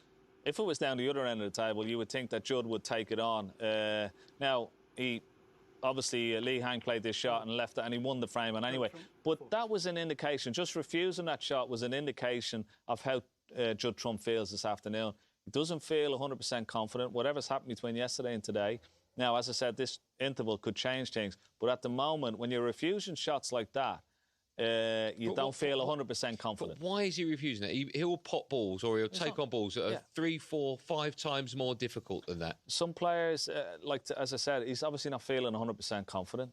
Some players have shots that they don't feel comfortable on, and that might be in a one shot. I mean, he had I'm not quite sure, you know, it looks straightforward. I mean, pot the red, get on the yellow and win the frame. For some reason, he decided he didn't like it, and he wasn't going to take it on. And just quickly now, looking at frame 4, we question whether or not he'd lost his rhythm. He misses a pink that he would be putting every single day with his eyes closed. Yeah, exactly. I mean, you know, everybody misses balls, like, you know, but that was probably for Judd Trump would be unforgivable, you know, because he was up off the shot straight away. He's come across the pink. And more importantly, in situations like that, frames before the interval, when you go in with a 2-frame lead, he's thrown a lifeline and a little bit of belief to Li Hang now. And whatever sort of disbelief that Li Hang had of winning this match, all of a sudden now, he's going to be perked up and he's going to feel a lot confident. And he's saying, look, at Judd Trump looks a little bit nervous and I have a chance here if I can hold myself together. OK, we're going to have a quick break. And, of course, when we come back, both players will be walking back into the arena with the hope that they'll be getting to the magical 5 first. It's 2 apiece between Judd Trump, the world number 1, and the world number 37, Li Hang. It plays to a finale when we come back. Have shots that they don't feel comfortable on, and that might be in a one shot. I mean, he had I'm not quite sure, you know, it looks straightforward. I mean, pot the red, get on the yellow and win the frame. For some reason, he decided he didn't like it, and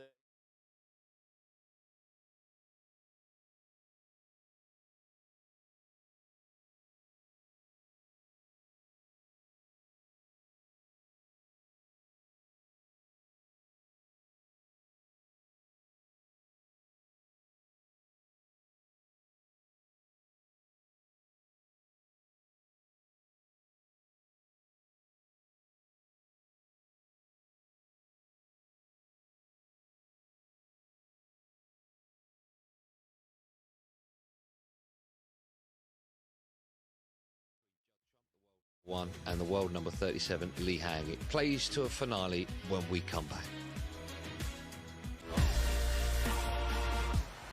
Hi, guys. Hey, Mum. And protected. Hey.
And welcome back to the Marshall Arena in Milton Keynes. It's quarter-finals day of this year's Scottish Open. Mark Selby has booked his place in tomorrow's semi-finals with a 5-4 win over Ricky Walden, as you can see there. At the mid-session interval, it's honours even between Judd Trump and Lee Hang. Now, we have come over to the practice table because, of course, the main talking point in those first 4 frames was the fact that Judd Trump refused a red after he snookered his opponent and his snooker failed to get out of it. The balls split up and the red, we assume the red could be seen by Judd and he refused the pot. So we've set it up as it would appear on the telly, and then we've reversed it because you're not a left-hander. But we'll talk through it. So this is where we think the red obviously kicked till and the white was there. Now, you tell me, but it's what I just can't for the life of me understand why he would refuse that shot. OK, well, the only reason I feel that he refused the shot, obviously he wasn't very confident in it, and some players have certain shots that they don't like. Now, for us, it looks pretty straightforward. Being a left-hander, he can try and go for the red. Even if he misses the red, he still has a blocker of the yellow that could possibly cover it if he leaves it in the jaw of the pocket. He obviously thought that because he had Lee Hang in a difficult snooker, that Lee Hang was going to play the same shot and he might have had a better opportunity to pot a red or an easier opportunity to pot a red. But this, for Judd Trump, looks pretty straightforward for us. So it tells us how he's feeling. See, we were talking bizarrely in the first match, Mark Selby against Ricky Walden. Ricky had a red down the rail, which he rolled and missed and left it in the jaws. And we were talking about percentage snooker, and it was the difference at the time between going in at 2-2 and going in 3-1, and he missed it and he went in 3-1 behind. I get why a player would refuse that shot. In that instance, he didn't refuse it. He took it on. It cost him the frame. Judd will, if Judd wins, he'll come in and he'll speak to us and he'll explain why. Maybe he'll say he couldn't see it, but from what we can see on the TV screen, he can certainly see it. Yeah, definitely. It looks like he can completely see it. Maybe he just didn't fancy the pot, you know. And I don't, if somebody doesn't fancy the pot, what's the point in going for it? But players sometimes go for shots, even though they don't fancy it. They almost feel under a bit of pressure. And that was the case of Ricky Walden with this particular shot. He went for the shot, even though he knew he didn't sort of fancy it, and he ended up missing it and costing the frame. This shot didn't actually cost Judd Trump the frame. But if we take it from this side, because I'm a right-hander and I can't play so just so you understand, we've flipped it. We've flipped it, yeah. Ken's still going to play it, but... Yeah. So, I mean, if you have this shot into this pocket as a right-hander, you should take it on because, as I said, we've used the black here as a blocker, the yellow up here as a blocker instead. But, you know, he can see the shot. He's got plenty to be able to stretch to reach it, and he should really be potting that to make sure. I feel I don't need that because it's the white ball. I sort of feel as well that if he was, I don't know, 34 behind, then maybe he'd refuse it because he'd be thinking there's no value, he can't get up for the pink or black. And the fact that he just needs a red and a colour. That's a very good point. The fact that he was like, I think he was 27 in front with just one red left, but if he was 27 behind, he would have, even if he didn't fancy it, he would have gone for it then because it was an opportunity to pot the red and clear up and win the frame. So it's amazing the different psychology of the player who's in front trying to protect the lead as opposed to the player who's behind and sees this as his only opportunity to win the frame. It could. I'm guessing it would have done a lot more damage had he been in his dressing room now and on the back of losing that frame, sitting there thinking, oh, my goodness, what a silly mistake. Yeah, absolutely. That's the worst-case scenario. Just quickly, then, because we can see the players walking back into the arena now. Usually we say it's all about the next frame for the underdog, but it's nicely poised at 2-2. So it's pointless asking you how you think it'll go, but... I mean, obviously, Judd Trump's still favourite, but I do like the way Lee Hang has played. He's stuck to his task. He's played his own game. And he has the world #1 under a bit of pressure. His back is against the wall. We've seen Trump come back many times before. And it remains to be seen. But it's a perfect game plan for Lee Hang. OK, well, there you can see Judd has just broken off. It's a 2 apiece. 4 frames have been played. A possible 5 more to find out which one of these two will make it into tomorrow's semi-final. Let's rejoin our commentary team of Neil Folds and Philip Studd. Oh, I miss. Pink first for Lee Hang. Playing out of the snooker. So, this match perfectly poised. Judd Trump has got work to do. Of course, he's a firm favourite. He remains the firm favourite, having shared the first 4 frames. He could easily have been 3-1 behind. He might have been 3-1 in front had he potted the pink to the right corner, which allowed Lee to get back into frame 4. And how well he took his chance. A century break, just his 6th of the season, his 96th as a professional. And that's got to have given him a real boost before the interval. Something tangible to show for his efforts.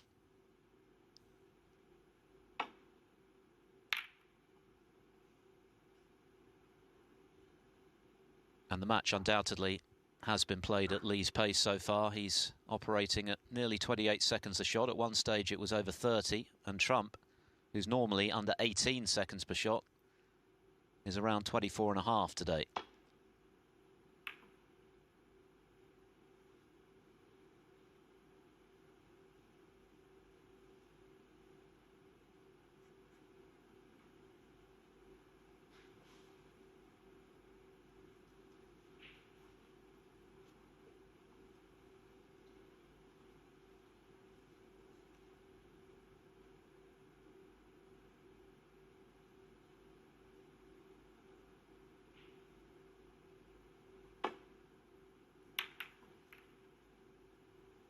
Yes, everything to play for here. As we saw with those first 4 frames, a few things that could have swung it either way, but as I said at the time, you know, Lee Hang really was the person who could have had more frames than 2 going into the interval, not really Judd. I suppose he could have won the last frame when he missed that pink.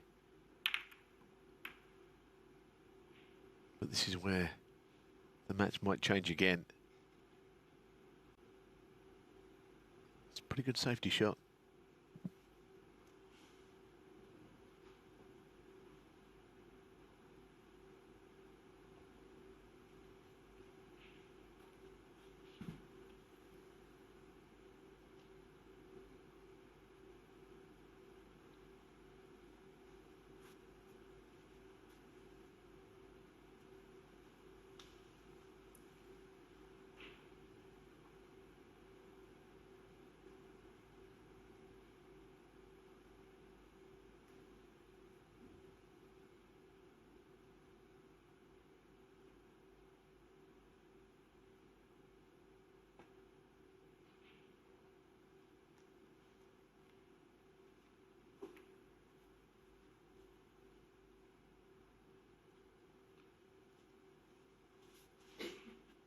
I think, does it cut in or not? It might just be a little too thin, and Judd has had a look at it.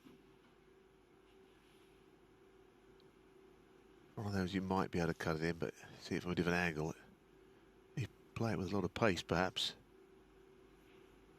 It's close, this.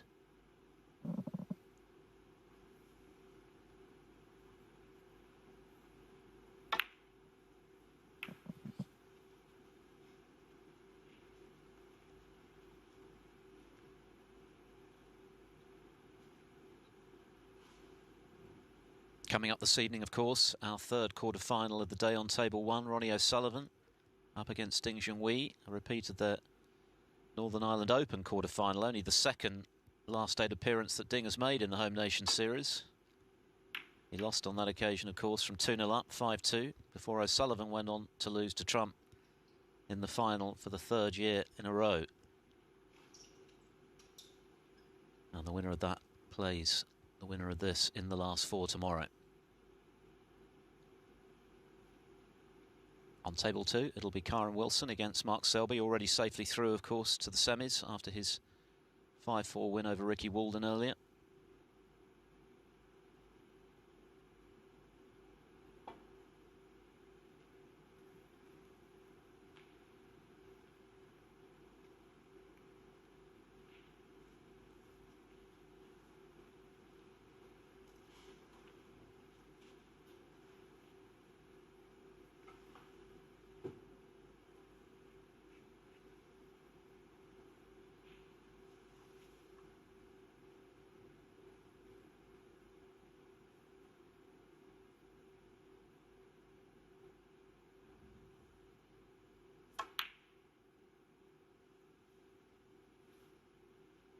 Well, that was worth a try, wasn't it? He couldn't leave anything except the red that he was playing, which seemed unlikely to stick. So just giving him a chance. All the other reds were covered had he missed it. The black goes here, so into the right corner. So if he gets behind the left red after this blue, so half a chance coming.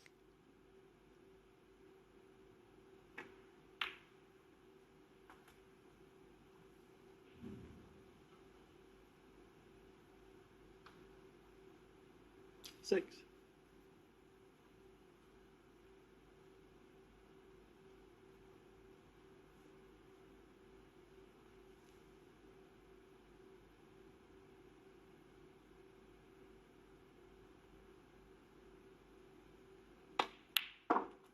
7.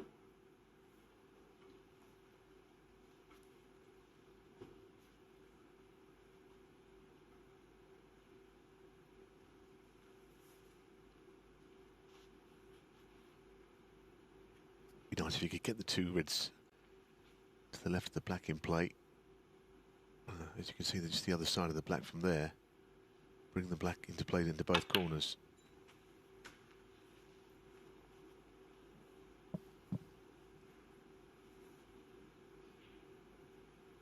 $14.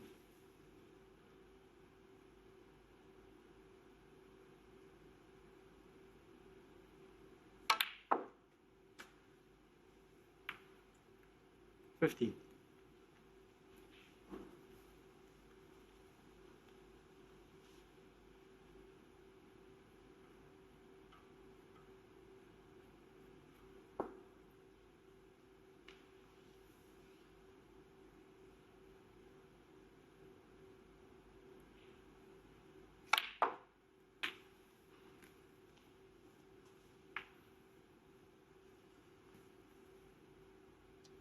Lee's even 100 just before the interval was the 78th of the tournament. That's only 5 off the all-time home nations record at the English Open 3 years ago.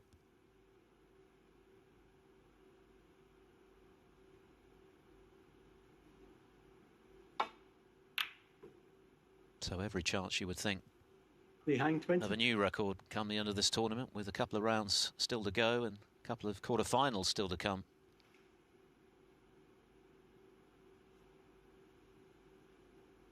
Yeah, he's got a good all-round game, Lee Hang, hasn't he? There you see the safety shot he's played.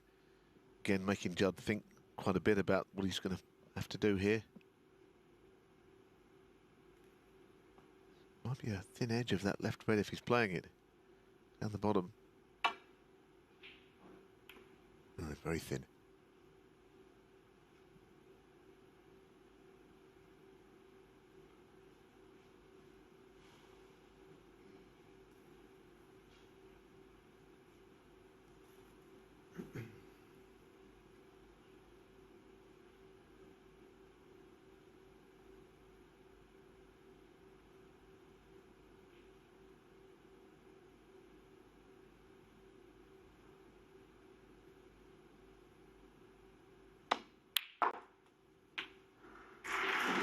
Very good shot. 1. He's really in this match, isn't he? I mean, you can see on the day showing, he's playing the world #1. Doesn't look like he's out classed or anything in there. Competing in just about every department at this stage. Whether he can get over the line if the chance came, that's another story. 6.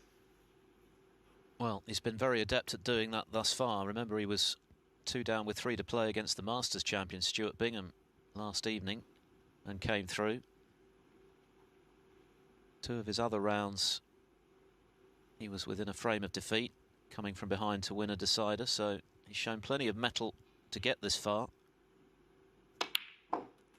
And he's shown a good temperament today, because remember, he made a real hash of the first frame when he had a great chance to take a 1-0 lead, but hit back very impressively with that break of 81, including the retrieving pot on the blue to the green pocket. And then, having lost the third frame in very disappointing circumstances, going in off the blue and leaving Trump an unmissable chance, he then responded again with the century when Trump missed the pink. So he's shown plenty of resilience again today, and he's going to need plenty more to get to 5 frames. Yeah, that's gone wrong.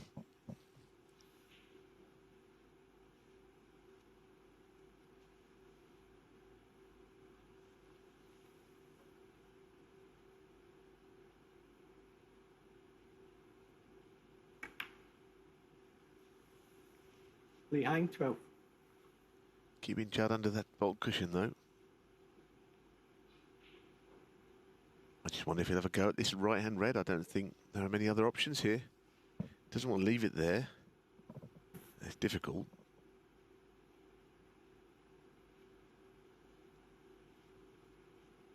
Deciding against it by the looks of things. Laying up to the couple of reds to the left of the black.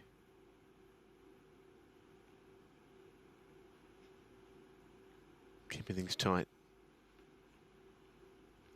Trouble with that shot, you know, your next shot is never going to be an easy one.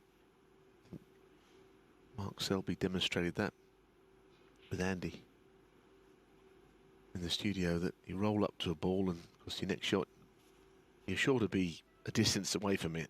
Your opponent can do what he likes with this. In this instance though, of course there are no bolt colours you can get behind over that left side. That's where the cue ball's going to end up.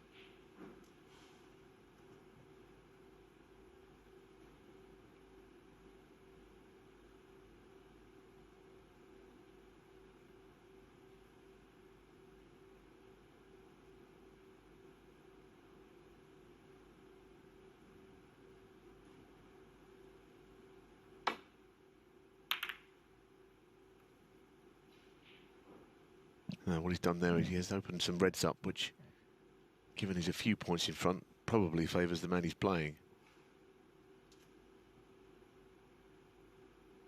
Table is not as difficult now as it was a few shots back.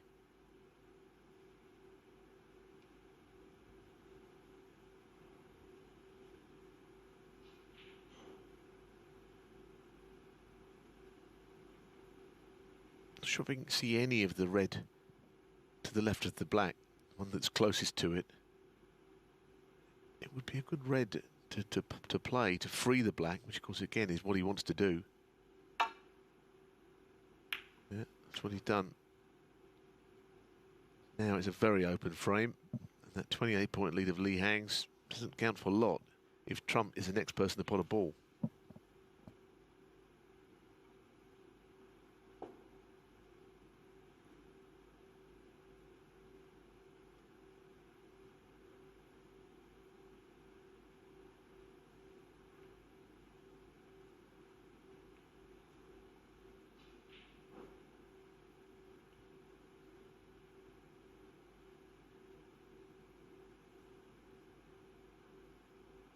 Three from 5 from long range so far.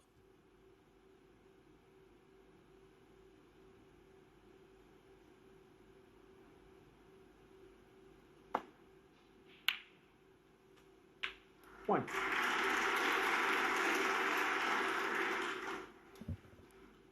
But no joy positionally. Yeah. Could have finished a lot better than that. He's very unlucky to get that kiss on the red, not be on the black. You know, on another day he'll be on the black perfectly and it'll be frame over.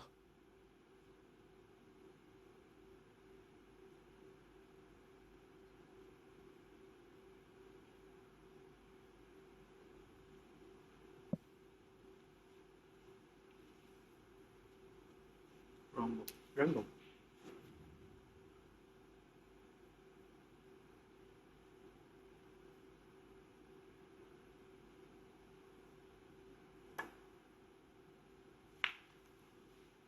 Behind one.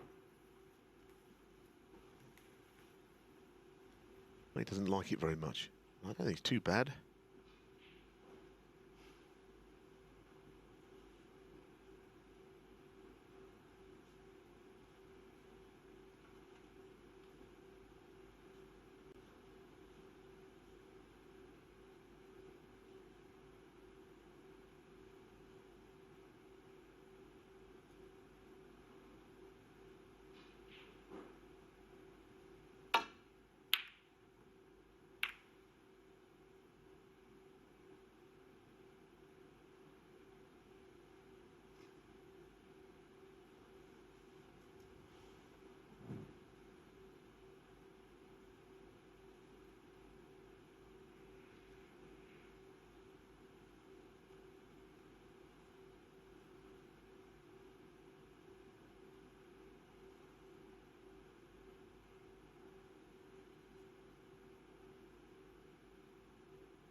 That's a pretty good safety shot, isn't it?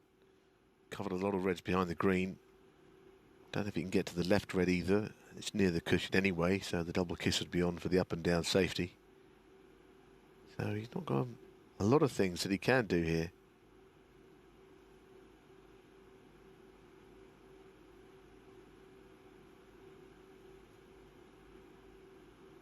They can just get to the potting angle on that red. It's the only one. Time to go up and down.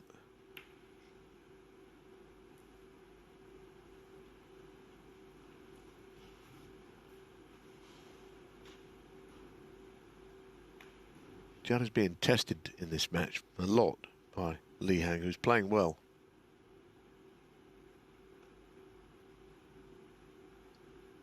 And he spoke to Andy ahead of this match and said he's really embraced the fact in recent times when he's had so much success about being tested and even in some ways perversely enjoying losses because he's always looking to improve.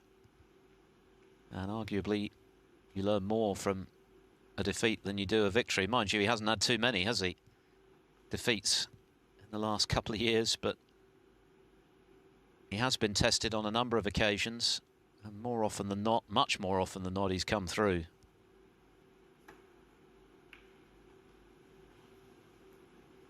But this match continues to be played on Lee's terms.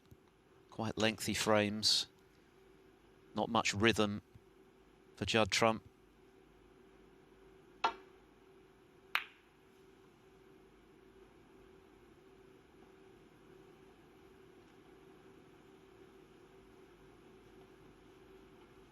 A 67 in the opening frame after Lee missed a golden chance to take it. Was Trump's best break of the day so far. He made 54 on his way to winning that eventful third frame.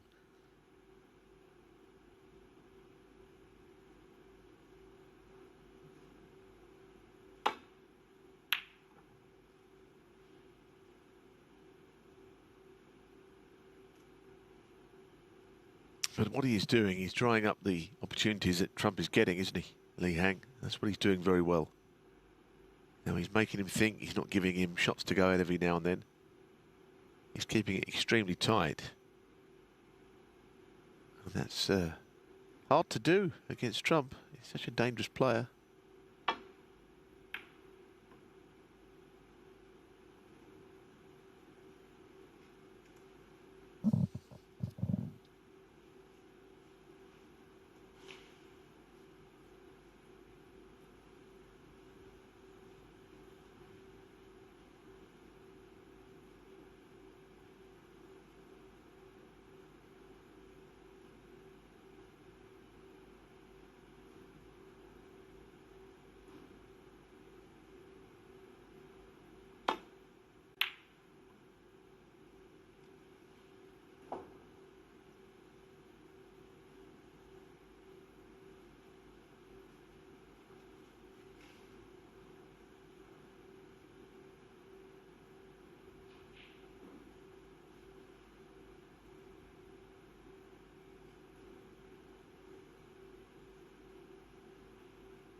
Minutes this frame.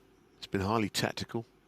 Trump can get to the left red, but like I said earlier, it's so close to the cushion, it's so easy to double kiss it to play up and down. So he might play the containing shot instead. Well, I don't think he could avoid the double kiss. I think he's very lucky there. I can't have it that he played anything like that.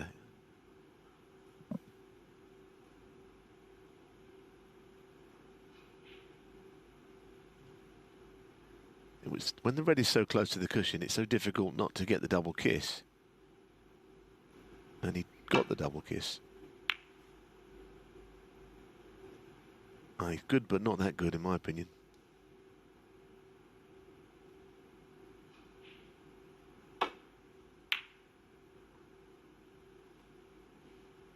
Now that's a very rare error from Li Hang. And the mid-range red, which Judd Trump, if he was flying, would knock in. But he hasn't had much table time lately. Makes it just a little bit more difficult to get your rhythm. Just 1 out of 3 from Judd Trump from distance. But that was hit emphatically enough.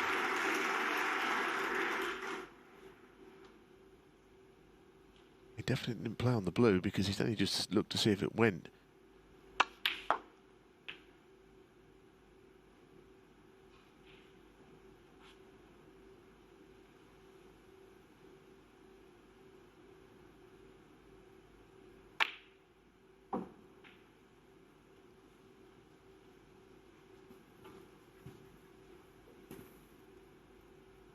Six.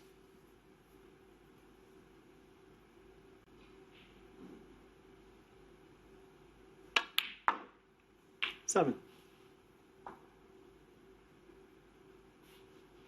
He's already, by a distance, the most successful player in the Home Nations series since it got underway in Manchester back in 2016. Of course, he made the inaugural English Open final, losing to Liang Wenbo.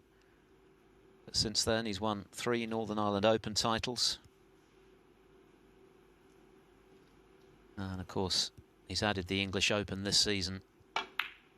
Also, Welsh Open runner-up to Stuart Bingham. So he really has monopolised this series of events. And it could get even better for him this weekend.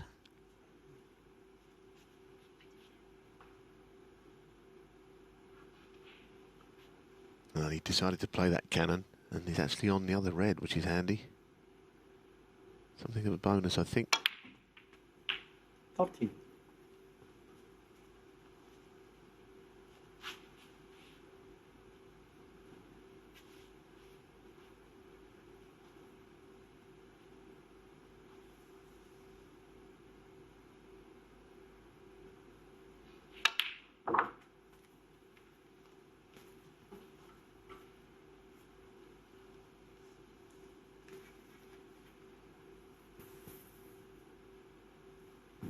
$90.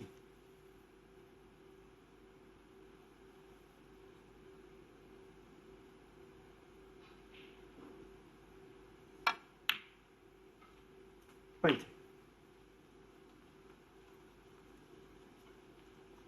Well, he's definitely going to need the 2 reds that are tied up with each other. I don't know if he's going to get a chance to open them up. He's got an angle to do so here, but I understand why he might not want to play it.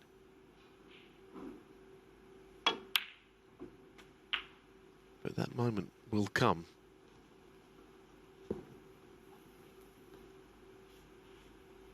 $27.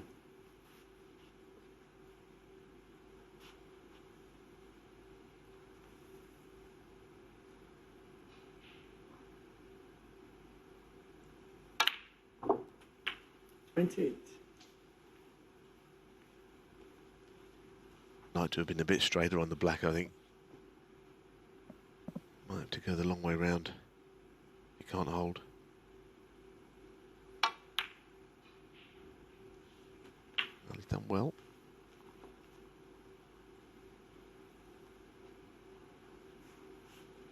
$35.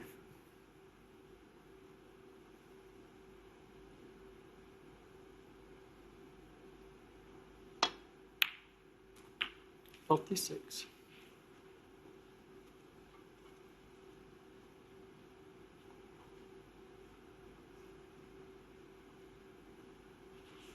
It's gone a bit far for the blue.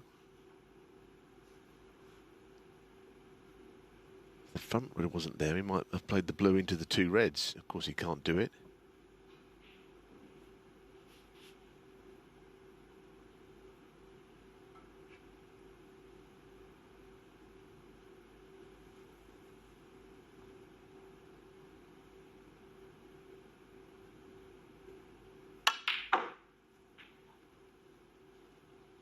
Wow. Oh, what a strange shot. Judd Trump 36. Lee Hank. Obviously, if he gets past the jaw of the middle pocket, he probably lands down on the red, but it didn't look natural to get onto the red from there.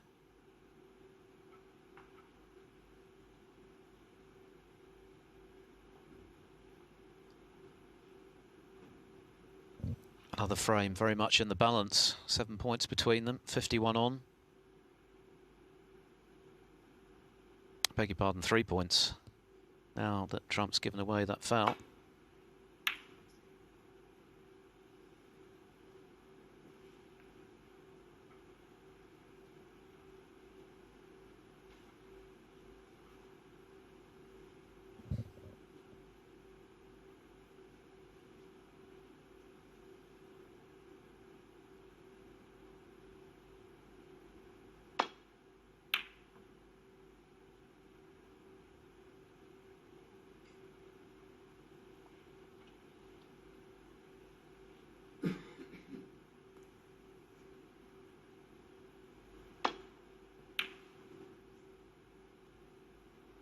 He gets a very high percentage of pots like that.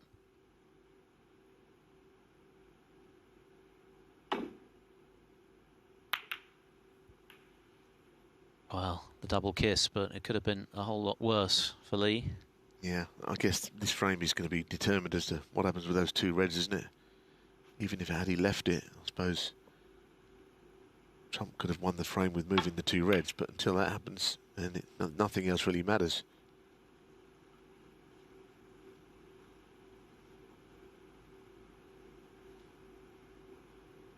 A tough old match this, tough match play.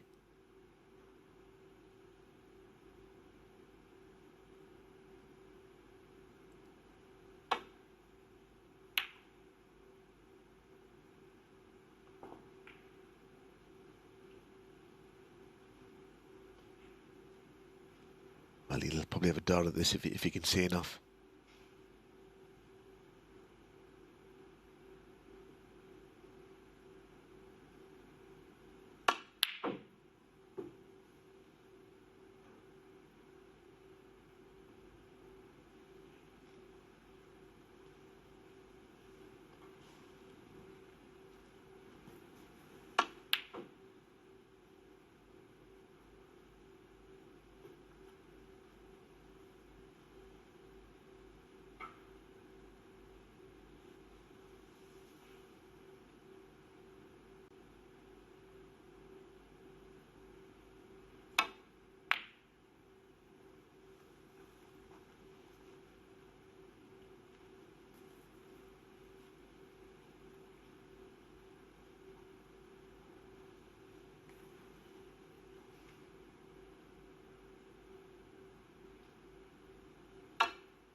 Perilously close to hitting the two reds there.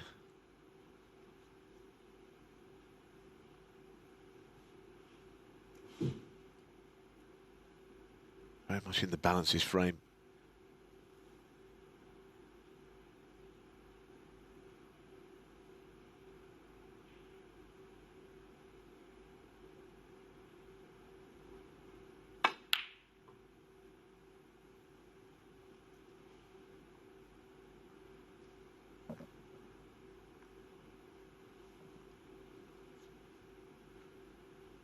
Both players, I think, have so much cancelled each other out, but because there's been a long bout of safety, they're not as sharp and in rhythm as they would be at the start of a match or had they been potting a few balls.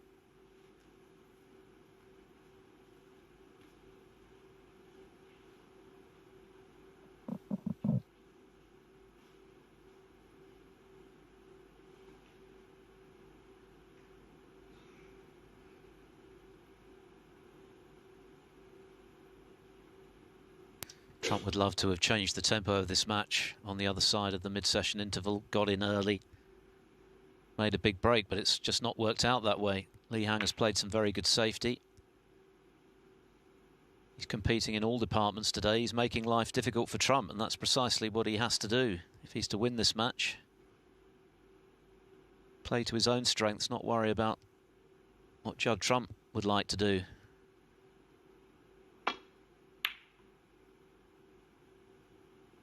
He's proved that when he does get the chance, he can score with the highest break of the match so far, the century to level at 2-all.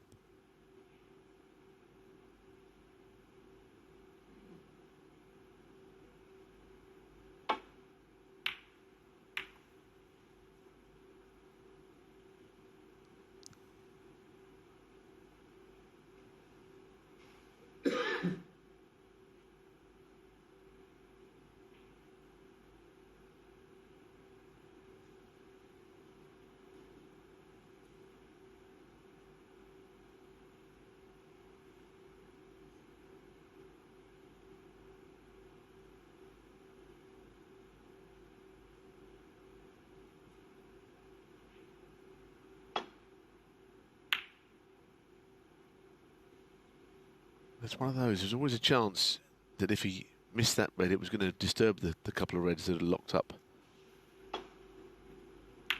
And he got closer. I think he would have. We've already had A half-hour frame in this match. This is going to be the longest to date, though. It's already at 31 minutes and counting. Well, not for the first time today, in off the blue. I don't think it's a free ball. I think put the cue ball on the green spot and you can see an edge of... No way it is a free ball from that side. He's unlucky to going off there, isn't he? I mean, you couldn't make it up. Put him back in. So now this is the critical stage of this, as you say, long frame.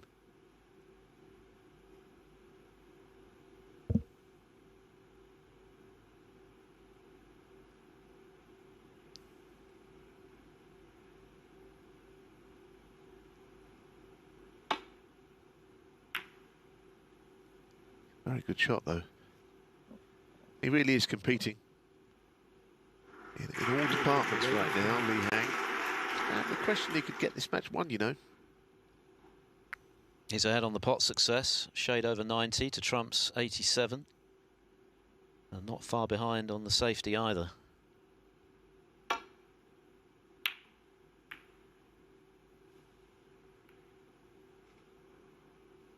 And suddenly everything is out in the open.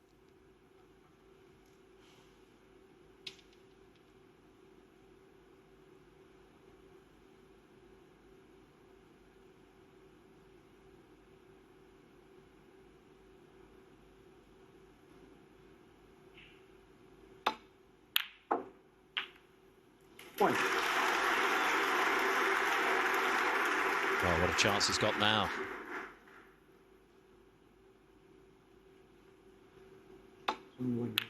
Another terrific pot. He hasn't been in front so far in this match.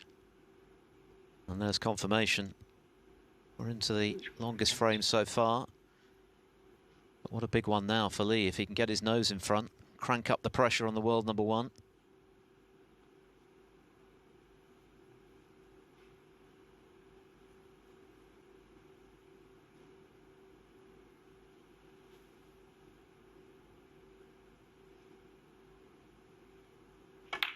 Well, you're right. You won't get to see a better opportunity than this. I mean, the fact that the yellow, green, and brown are away from their spots, I guess, is a little bit more difficult, but not that difficult, really.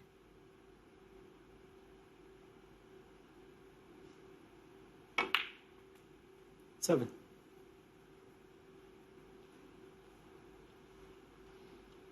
Well, playing on the green.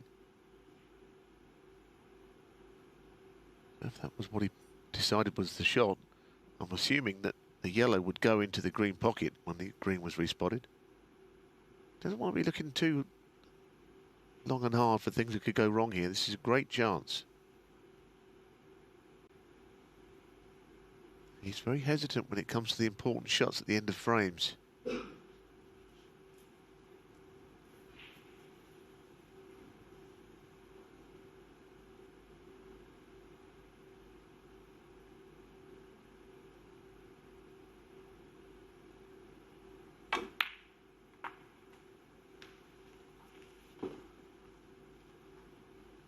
No, that's not perfect by any means. Had the yellow been on its spot, then it's pretty good, but as you can see, it's away from his spot. I don't know, it's something about the very big shots towards crunch time, and he starts to overthink matters. When he potted that red, got the other red out into open play, this frame looks over. Doesn't quite look over now.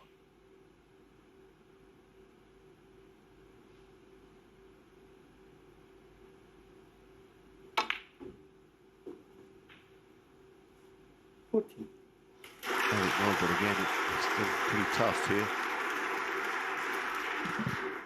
He needs the green, the brown and the blue for 3-2.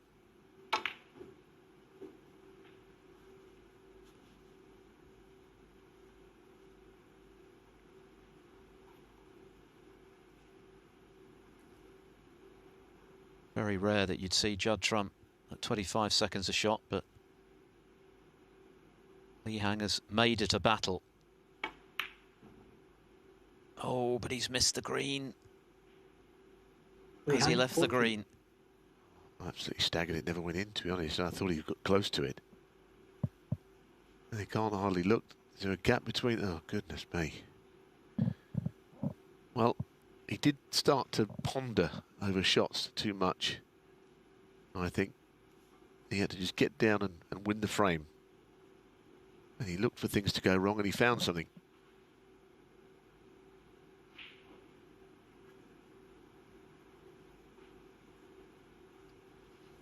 So near into the pocket, it's not actually easy to get on the brown here. Not a huge amount of control over that shot. So this is not dissimilar to the shot at the other end of the table that Lee Hang has just missed. I think he's playing it differently. Not going for it at all. Judd Trump, 3.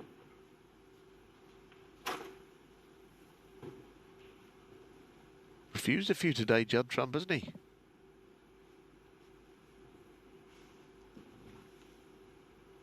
Yes, it's as though his lack of rhythm, given the pattern of the match and the lengthy nature of the frames, has just affected his confidence a little bit.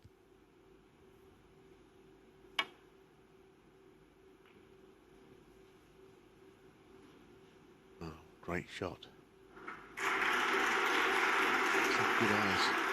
Look at that thin.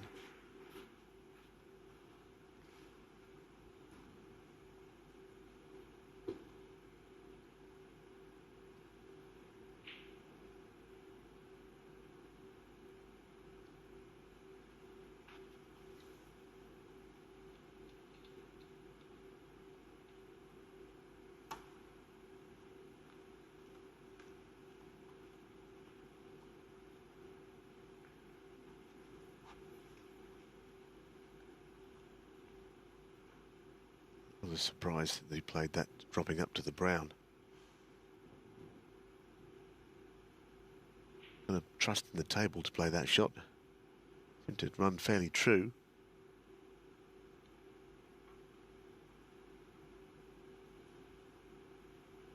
Lee would need the pink as well, because Trump, worried to pot brown and blue, could still tie the frame.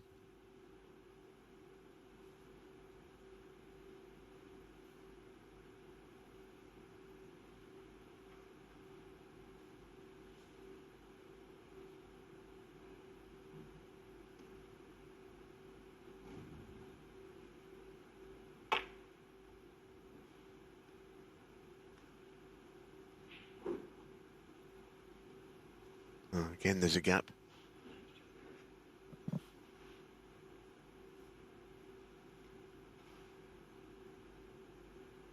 Very nearly 40 minutes now, this frame. Who is going to get in front? Will it be Lee for the first time, or can Trump retake the lead and just ease the pressure a little? He's certainly being tested in a way he hasn't been so far in this tournament. Liang Wenbo played very well early against him. Well, going all out for the brown. Has he left it? Well, he doesn't deserve to get behind the blue. Not sure if he has. It's almost like he's refused a few, and now his patience has run out going for that. That shot felt somewhat against the grain of the way he's been playing this afternoon, didn't it? But he's covered it. Yeah, he's getting bogged down, and in some ways I think he's got himself bogged down. He was lucky though. Where's the brown going? Oh, goodness me, everything's landing over the pocket. And it's blocked it. Incredible frame. The players exchange a smile just to break the tension of another intense and eventful frame, which is still up for grabs. So the brown was over the top right pocket and Keeble was behind the blue before that last shot. Now the brown's over the other pocket, behind the blue again. Trump couldn't believe it when he looked anxiously to see if there was room, but he has potted it. 4. Well, there's The way this frame has gone, he was never going to knock the blue on. It's been an awkward frame for both players. I suppose he's got to be thankful that the brown went in. He's caught enough of it. Absolutely anybody's frame. So they both need blue and pink. Not a good shot, though. Advantage, Lee Hang. He should get the first meaningful safety shot in on the blue now.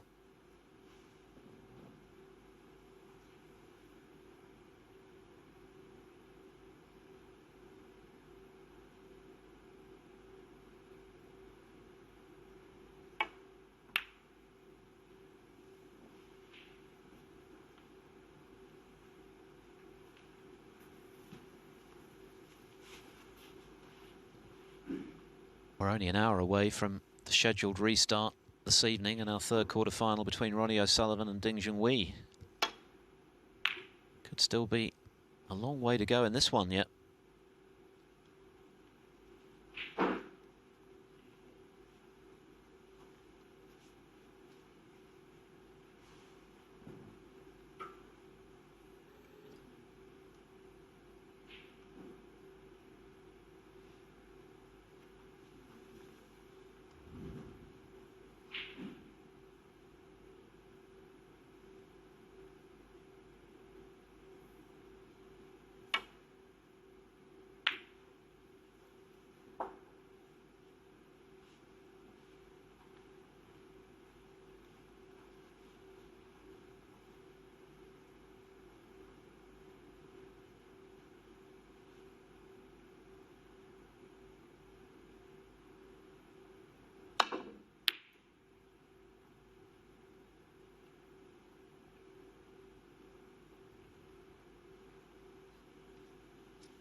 Well, now, this is the sort of shot that Trump went for.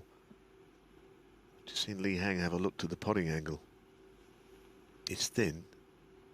It's par for the course. It'll stay right over the pocket. That's where everything seems to go.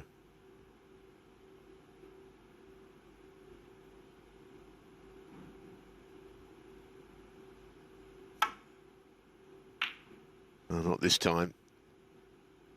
5. That was a good pot, though. It's not easy. Now, is there a further twist? Because it's frame ball, and it's not an easy one to pot. Terrific cueing. He has potted well from long range, 6 out of 10 now, but this is the big one, the pink for 3-2. Playing it in the middle.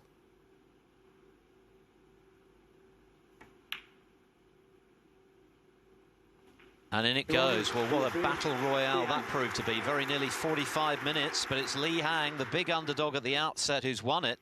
And Judd Trump is in a bit of bother now. Trump, the world #1, trailing 3-2.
Trump has found himself in this afternoon. He's been tested on occasion this week, but not in the way that Li Hang to break. is giving him a real grilling out there. It's been a long, drawn-out match, not the kind of match you would associate with Judd Trump, but it's Li who's been able to dictate the pace of play, playing at very nearly 29 seconds a shot, but also playing some really astute snooker.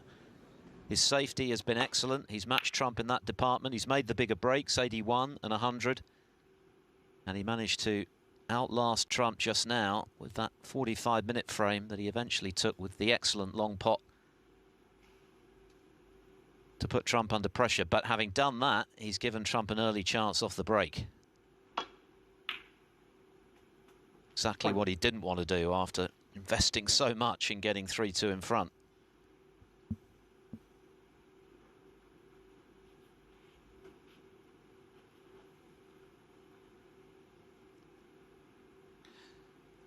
It was the blue, of course, that effectively won Li the frame. Calmly knocked the pink in to clinch it. Really good pot, that. He has looked good from long range. But what can Trump do with this chance? He's had very little opportunity in amongst the reds today. Made a break of 67 in the first frame to steal it. Mr. Pink on 54 in the third frame, which he eventually won. Aside from that, it's been a case of living off scraps, really, for Trump, and it seems to have affected his confidence a bit, but that can change very quickly, as we know.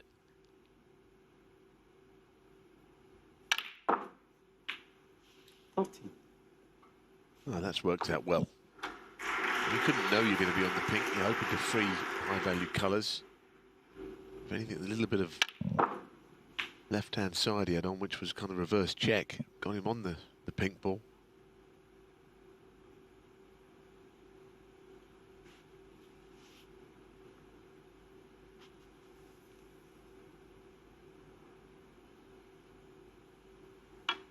But you're right, though, after all that hard work and not giving Trump hardly anything to go at, he breaks off and leaves a red. You couldn't make it up. It's something we've all done. 90. Ever so annoying when it happens. That break-off shot, the red just drifts up the table too far, and you never quite know why. You don't feel as if you've done a lot wrong on the break-off shot. The red seems to take a flyer.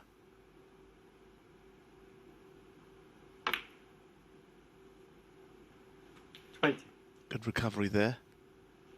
Now, he's been a bit unwilling to take big shots on in this match. Again, the bunch open, he hasn't done that very often, but chance perhaps to do so here.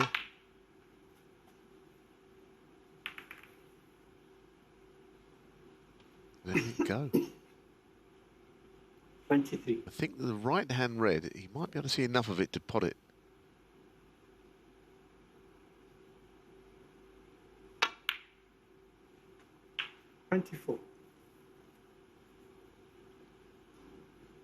The bottom red goes to the left corner. Does he want to go into them? Does he want to chance his arm? Again, refusing to do so. I think the two reds above and to the left of that little cluster can now pot. So the frame is opening up a little. 30.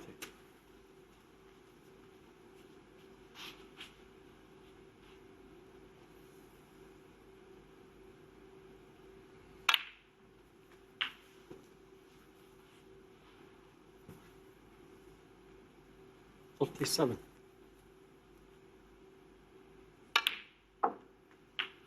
38.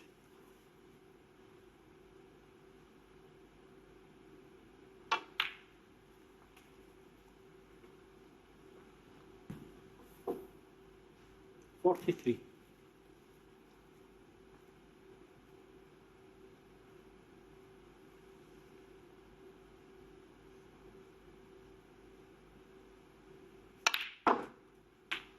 44.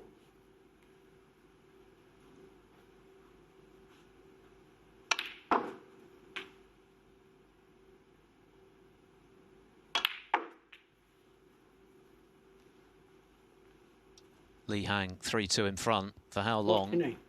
It remains to be seen, but he'll be kicking himself in the chair, having worked so hard to forge an advantage in this match, to then play the loose break-off and leave Trump not only in with an easy starter, but the chance to re-establish some rhythm that's been so lacking in his game this afternoon, which is part of the reason why Lee's in front in the first place. This is the break-off in question. Yeah, he just caught that red a little bit on the thick side, I suppose. Don't really know that the red's going to charge up the table. You see it quite a lot, though. 56. The last frame was very nearly 45 minutes. This one's been going just 5. And already Trump's pretty close to clinching it. This black and one more red.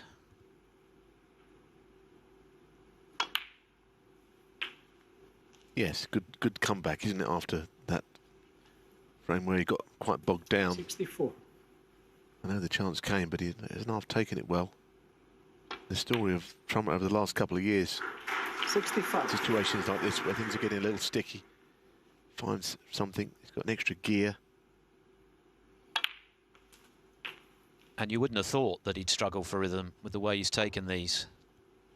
72. He's been able to switch back into his normal mode. 73. In the blink of an eye after what has been a pretty tough afternoon for him to this point.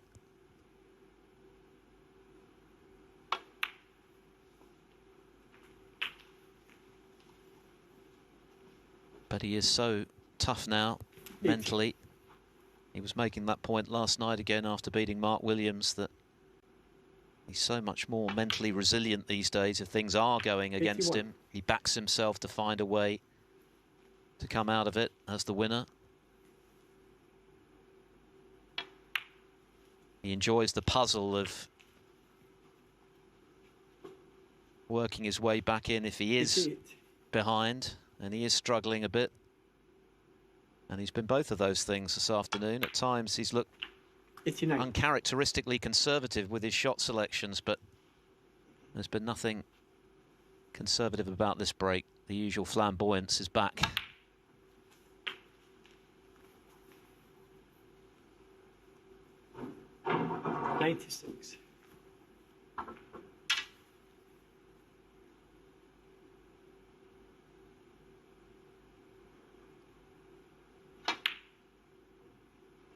$96. Well, it's going to be a very intriguing match from here on in.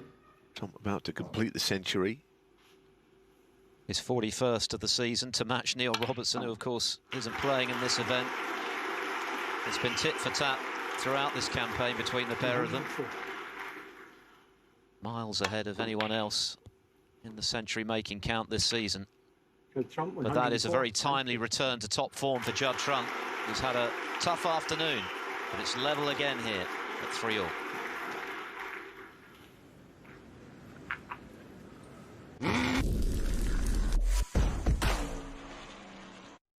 On the days over Christmas, I like to watch movies.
Back, a dramatic change of pace in frame 6 in our second quarter-final here at the Scottish Open, with Judd Trump taking advantage of Lee Hang, bringing red up off the break.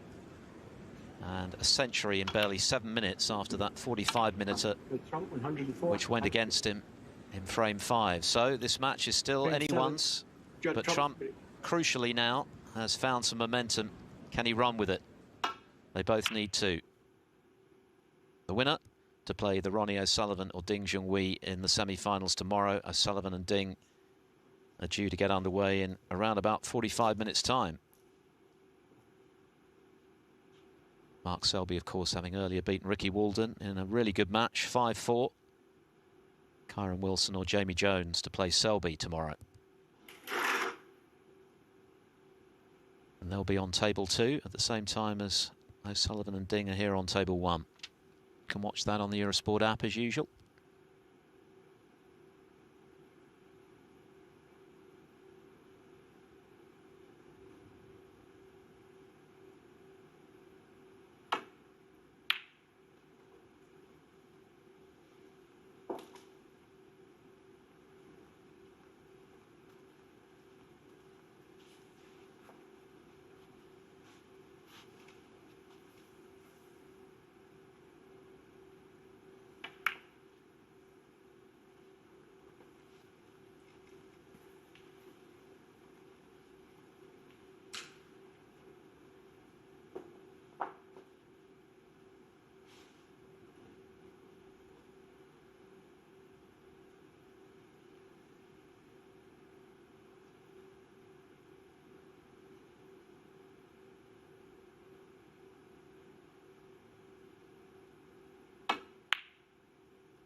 So if the frames are tighter, I think it suits Lee Hang, who's got a pretty organised game.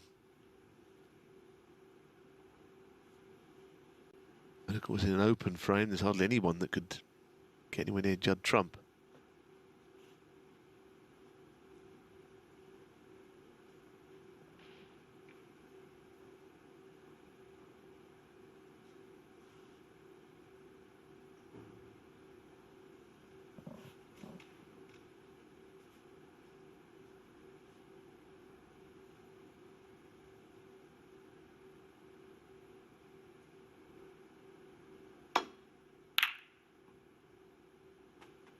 Well, he's opened everything up there, but a red's gone in as well.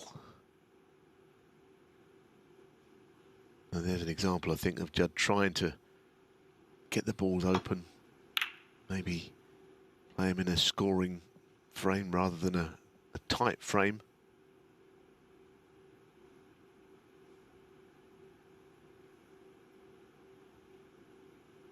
That's exactly it, isn't it? The lion's share of this match has been played at a pace more to the liking of Lee. Trump seems determined to change that now as we head towards the part of this match that really counts.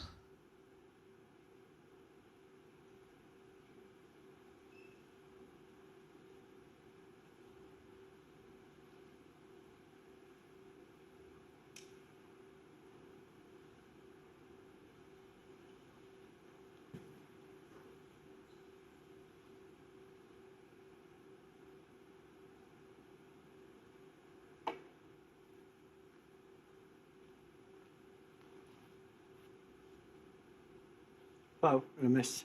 Well, very close. Judd Trump, 4. It's kind of short. He's probably going to get there if he does get another go at it. Yeah. Get the feeling he'll make the adjustment and he'll probably hit this red soon. Judd could have potted the brown, I thought, into the middle. Or if he can potted the red or fluke the red. But he chose to play the roll up, and he has been a little unwilling to take on big risks in this match. Fair enough. If you're not confident, you can only go for what you think you're going to get. But Li Han got very near the first time to hitting this. The adjustment he needs to make is a very small one. He's got to get past the blue and, of course, that red to the left of the pink as well. They're both in play, I think.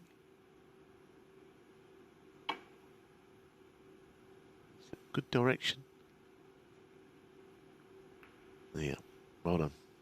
Problem is, of course, the other red hitting it the bottom side. He's left a red down the cushion.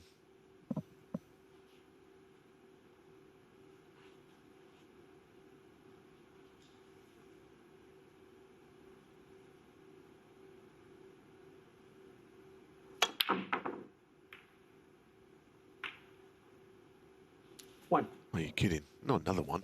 I think the first one was a fluke. I didn't see it go for a plant. This one, well, you know, this one was a fluke.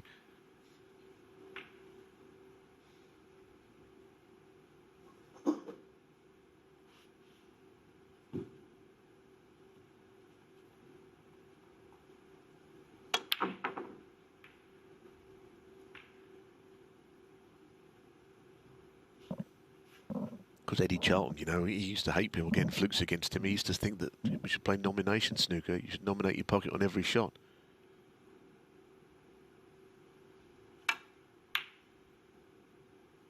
Not easy, that was it, that shot. From one. He used to think that you should point to the pocket you're going to pot them in every time. I mean, the game would be never end if you did that.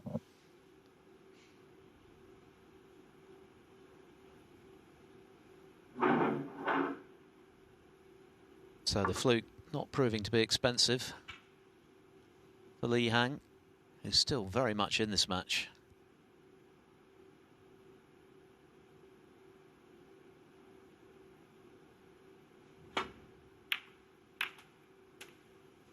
One. Now then, is he going to play this pink up into the green pocket? He potted one not dissimilar to win the fifth frame.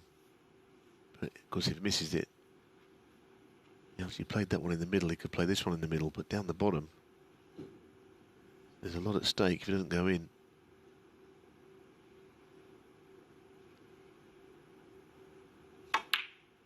Straight in. Well done. He's potted a few pressure balls like that this afternoon. None better than the blue he knocked in the second frame on his way to that break of 81, which was all or nothing, and that one clearly carried pressure given he was leaving this for Trump if he'd missed. Eight. He doesn't lack for bottle, Li Han.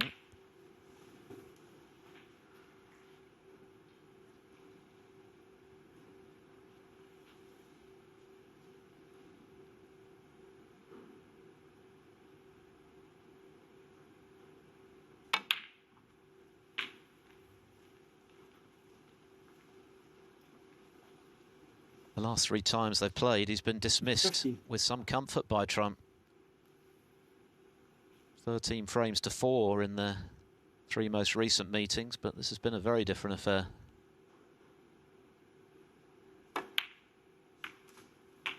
Playing this match, of course, in the knowledge that he'll be at the World Grand Prix next week here in Milton Keynes for the top 32.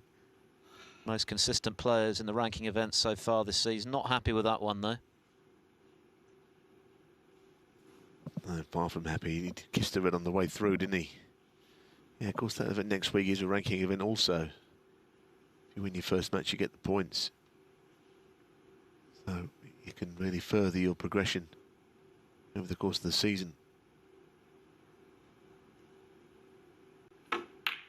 Such a curtailed season with so many things off, switched around. A good run in the tournament next week, or getting into it. A good run would get you in the 8-man, 16-man and 8-man events, the Players and the Tour Championship, and then all of a sudden your ranking can go through the roof.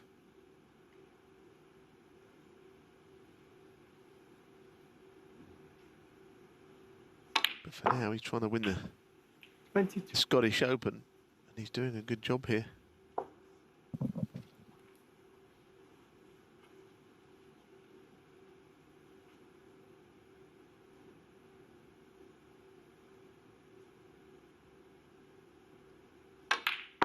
Bidding for just his second semi-final appearance, 3 years after his first, the China Championship. That was a tournament when he took out a lot of marquee names on his way to the last four. Robertson, Stevens, Williams.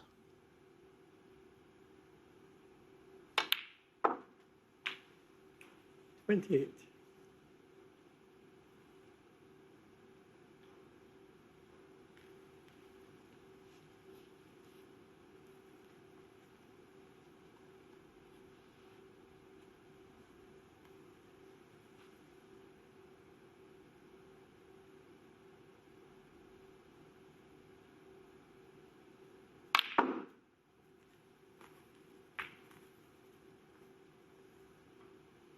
Well, that's one shot he doesn't play as well as the man he's up against today around the table.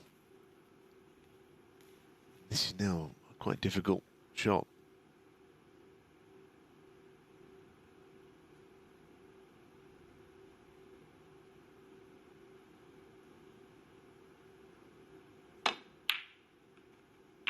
That's the cue ball, I'm afraid.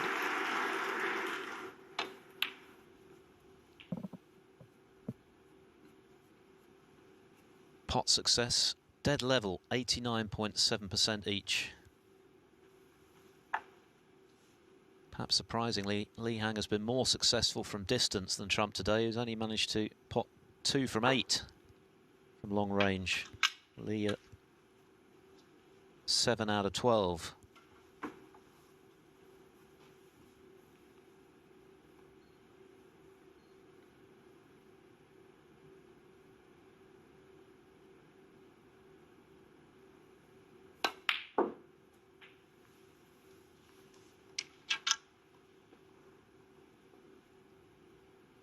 Not a bad shot at all. Red by the black now is his next one. 40. Might have played somewhere in that area to be on that one, or perhaps one that's on the pink spot.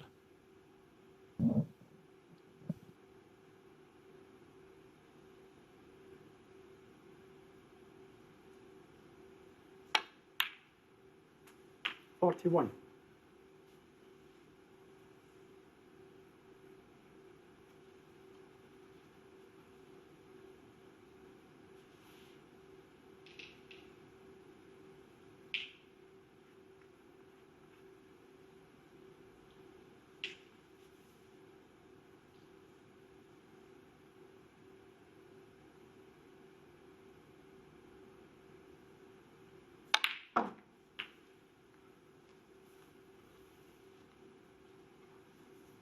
No, this time he's gone too far again. Just struggling to keep this break alive. This has to be a missable shot now.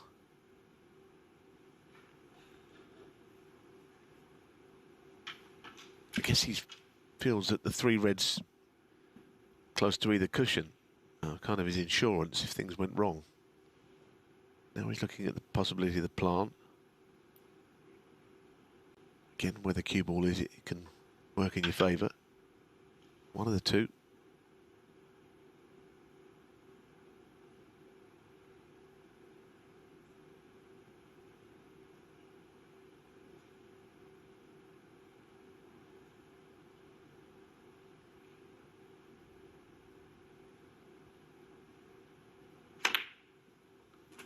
Oh, very circumspect. He took his time on it.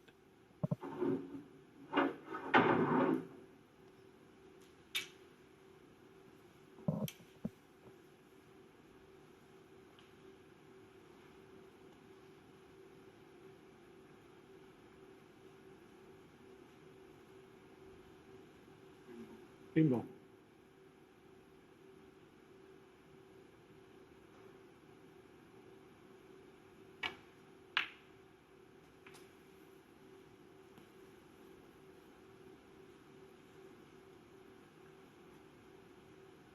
$52.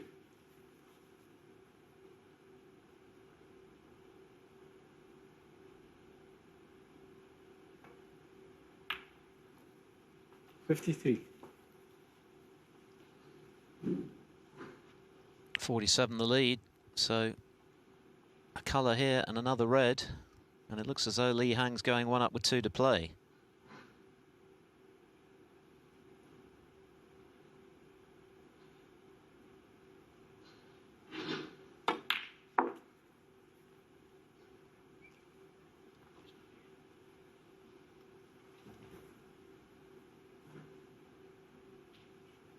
59.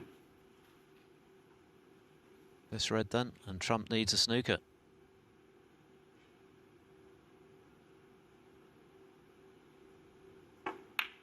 Yeah, it's been a good break because he's not always been in the ideal position. He just kept going.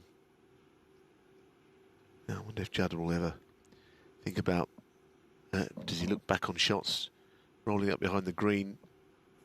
In this instance, would he be better off playing the brown to the left middle? The reds were there. Is he waiting for things to come his way? Because Lee Hang is not offering him very much. 67. It'll be that Judd has got to go back to his attacking ways and make things happen. I was a little surprised he rolled behind the green. It turned out to be not the most difficult escape. Further evidence, though, that Lee is tough mentally, because he allowed Judd Trump the chance off the break in the previous frame, which of course Trump took with a superb century in 7 minutes, but back he comes again. He has that ability to stay in the moment and to blot out the frustrations of frames that he might have won that have slipped through his fingers. And he's back in front here and within a frame of a big upset on quarter-finals day at the Scottish Open. Judd Trump now has to win the last 2 frames. Lee Hang leads 4-3.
Where Judd Trump has had to dig deep to come through this season in the home nations. In the English Open, 3 rounds in a row he was on the cusp of defeat and came through deciders on each occasion on his way to the title. But as you can see, maybe beginning to feel the strain of the volume of snooker he's been playing of late. But that's due in no small part to how well Lee Hang has performed this afternoon. He's kept the pressure up on Trump all the way through. He's not allowed disappointments to affect him.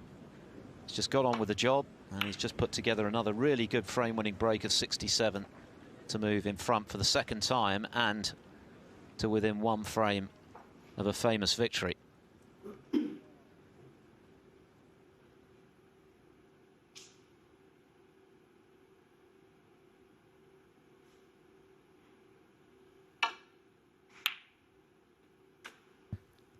But Trump is going to keep throwing punches. Yeah, it's a good pot, isn't it? Cued well. He knew the cue was heading back to safety.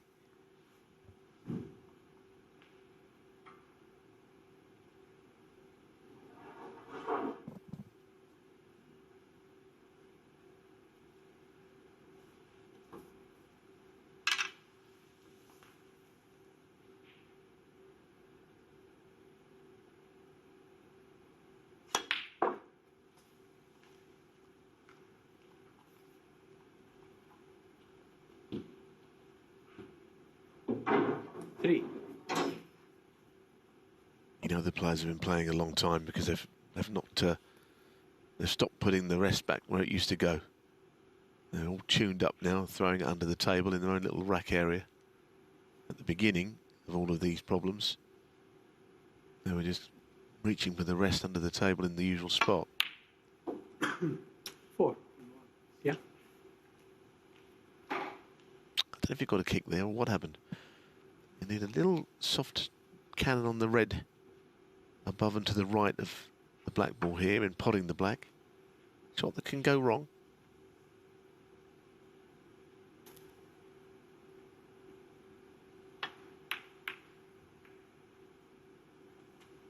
Well played.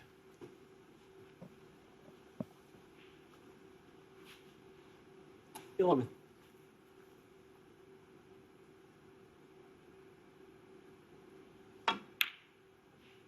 12.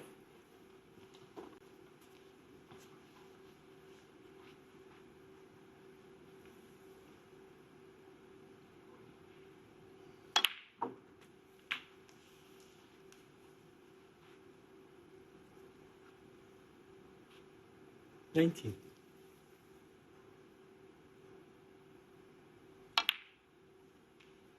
20.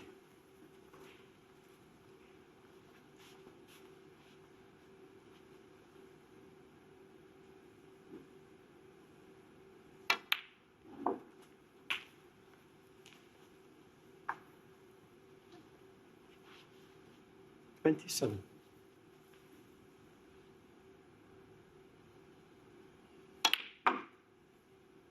28. Well, he's got an angle here. I don't know if he wants to go into the little pyramid of reds, but he's got the two sticking out on the right, which are not easy to get onto from where he is. Might play on one to the opposite middle pocket. That's what he is trying for. Trump, normally so deadly from long range, had only potted 2 out of 8 45. before that one, but what an important one as he looks to take this match to a decider. 36. That tried, didn't it, to pull down to the left with the nap? Yeah, I mean, Lee Hang's break-off has been a problem in the last 2 frames that he's had to break. The one where he pushed the red up the table a couple of frames back where Judd made a century. This time, as you saw, it was a different reason why he left one on. 41. Not an easy one, but put it this way, on both occasions Judd has scored from his break-off. And it looks like red might go just to the left of the pink. Yeah, absolutely flies. Again, just we get a better view from behind the pocket. Judd has decided it went. 42.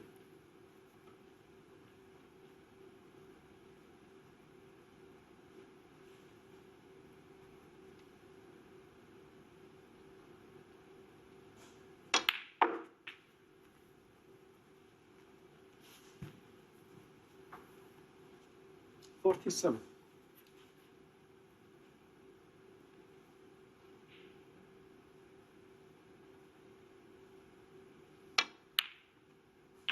48. So whatever happens, the 6 reds in the little pyramid will all need shifting, because he can't win the frame any other way. Set up like they were playing about to play a 6 reds game, aren't we, there? Pretty unusual to see that, isn't it? Yeah. They've not moved, 55. I don't think. It's like they're super glued together.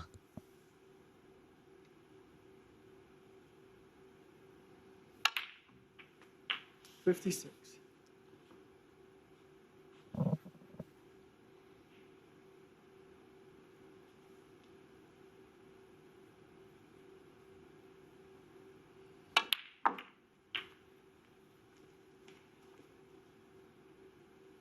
Don't know if he's on one. 63.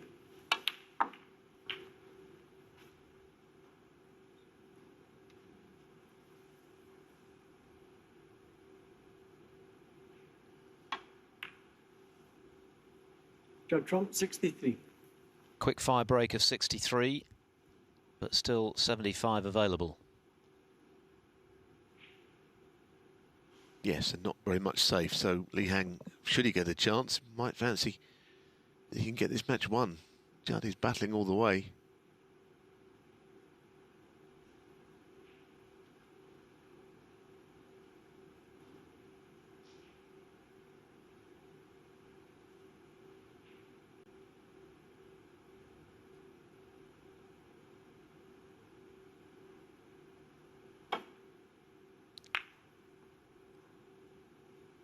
Just avoided the double kiss, but look at that shot. Isn't that well played? He sent Trump down to the bulk end. Long periods of this match. And he's underneath the bulk cushion again on this next shot. Made it very difficult for the world number one.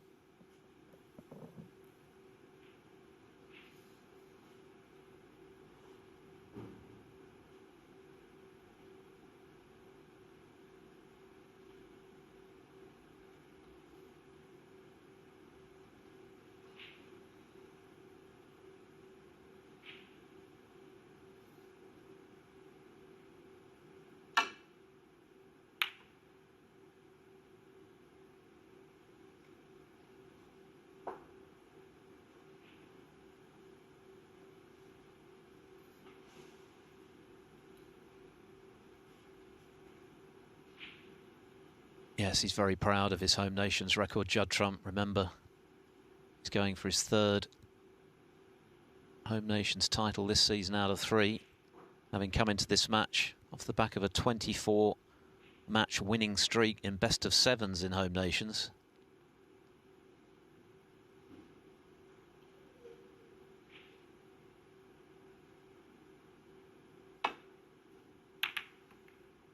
And he is not going to go down without a fight.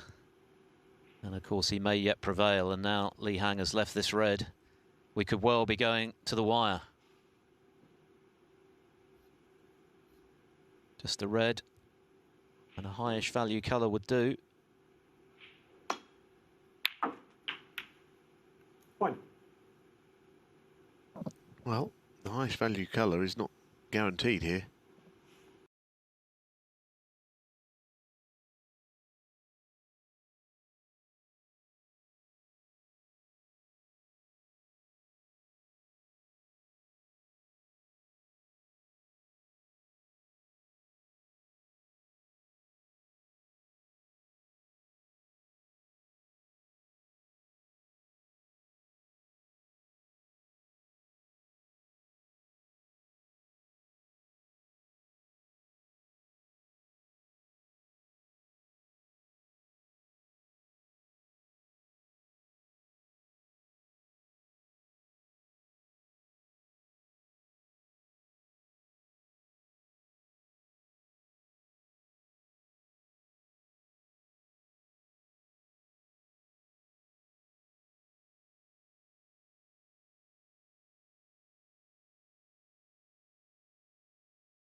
Hang will be eyeing up the 2 reds near the pink and thinking, well, if he could leave those until last, one of them, then he could get his snooker, but there's a bit of work to do, a bit of tidying up to do before he gets to that point.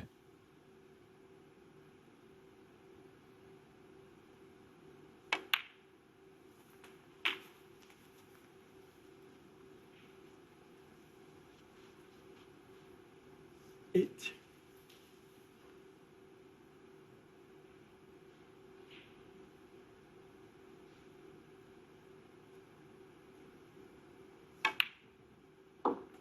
Nine.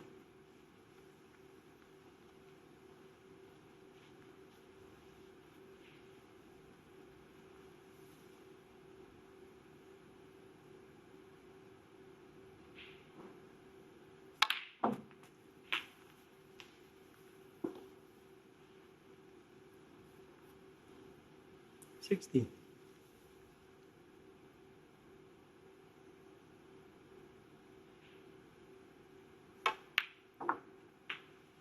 17.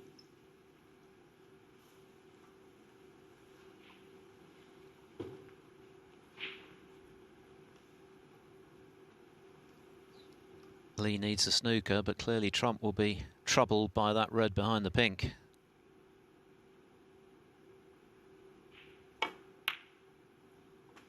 He could be in a snooker shortly, and a nasty one at that. Gosh, I think he just, as long as he gets this red and stays on the black, I think he's guaranteed to be in the snooker of some kind. And as you say, it could be a horrible one. 25.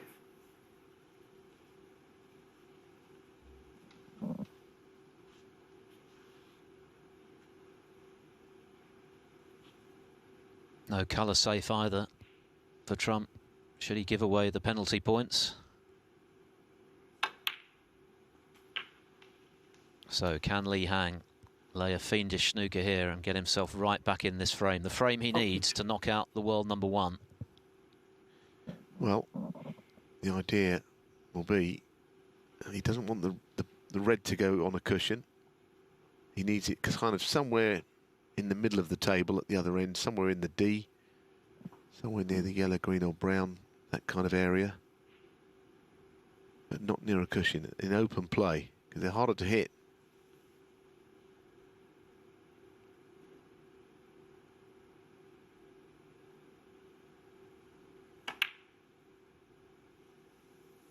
That is not a good shot. I know he's got the snooker, but he couldn't miss that.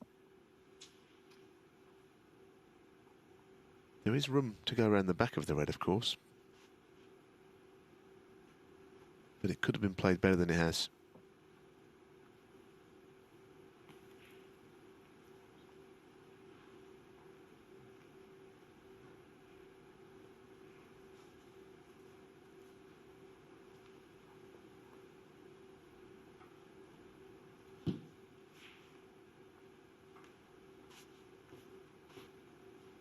I think Judd will already be thinking that if he doesn't hit this, the cue ball has to go at a pace where there's no way he can leave the red on. The pace is to get the cue ball onto the baulk cushion.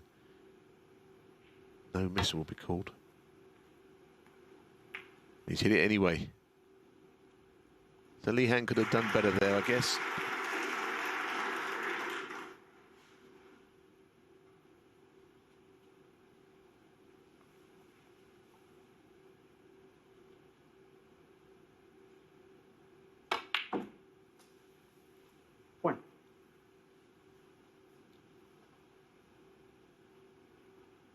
So one snooker still needed, and obviously this black has got to go too.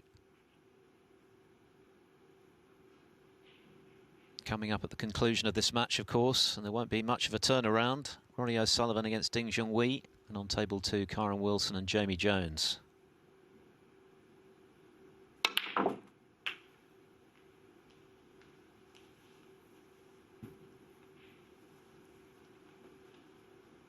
Eight.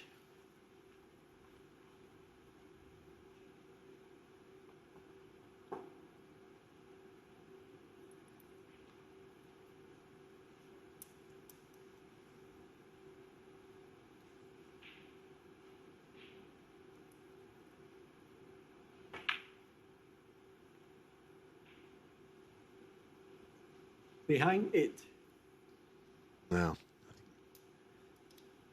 while he's got the snooker, Judd might consider the swerve here, but I tell you that if he got into it too much, he could hit the blue on the way through. If he doesn't play the swerve, this is a more difficult snooker than the previous one he had to hit Round 2 cushions. Could slide past this. So Now, Lee Hang can win.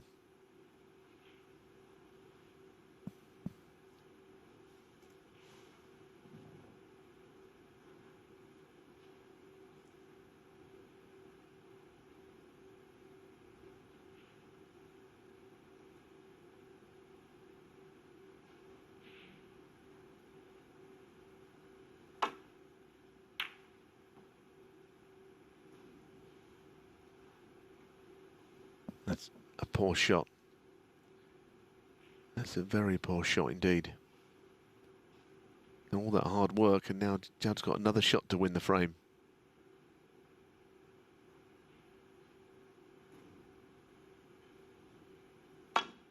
I think he'll be relieved.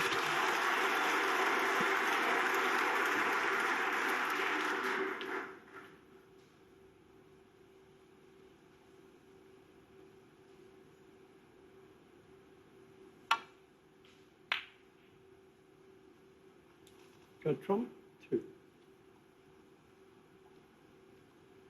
So Lee once again requiring a snooker. 27 the difference, 25 there.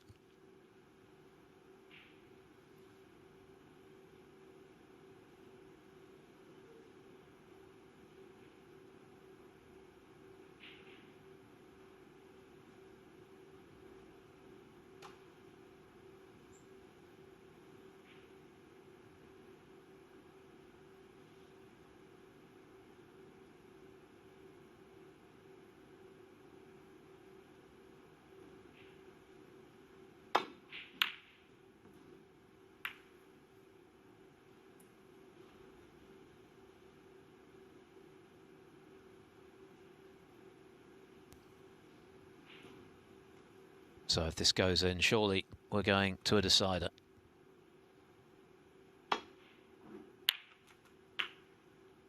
Well, what a battle this has been.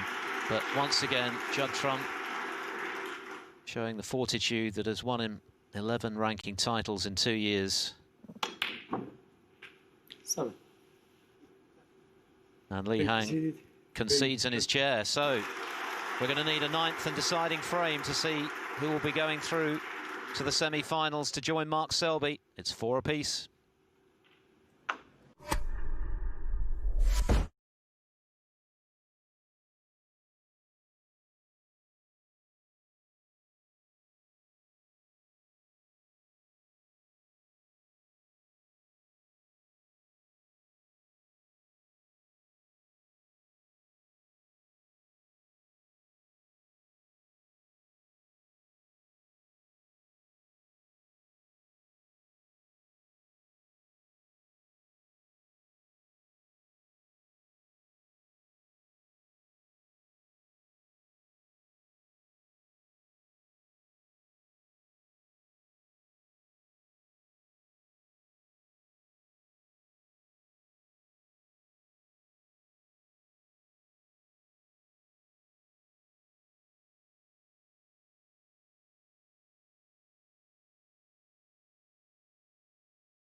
Li Hang 3-2 down to Lu Honghao in the first round, 1-4-3. 2-0 and 3-2 down to Matt Selt, 1-4-3.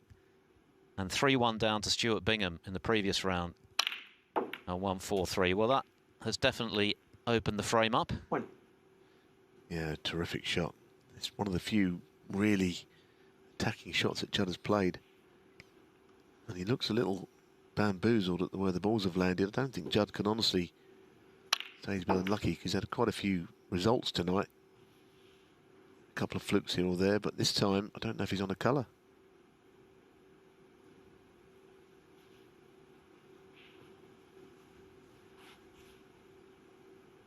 Well, that, as you can see, he's not available.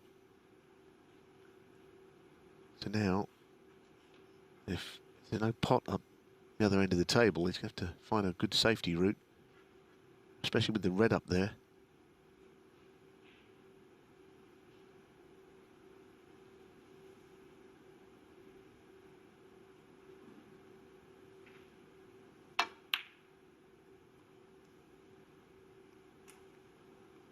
Judd Trump, 1. Well, up in the top left corner was a pretty safe area. Now he's put the ball back in Li Hang's court. He's got to find a safety shot himself, which is not going to be easy. He's competed very well in that department this afternoon, Lee, as he has in all departments, but no more important safety duel than the one coming up now, with the state of the table as it is.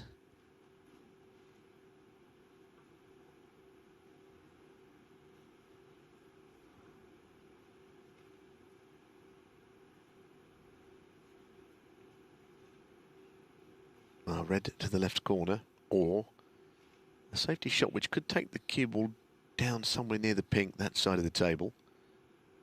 That's what he's playing here. He's got good weight on it. Quite tense, actually.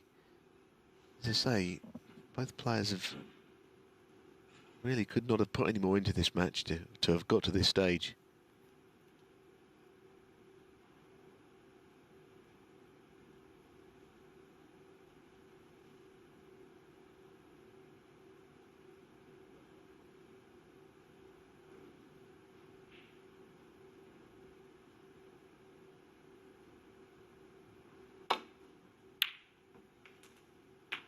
One.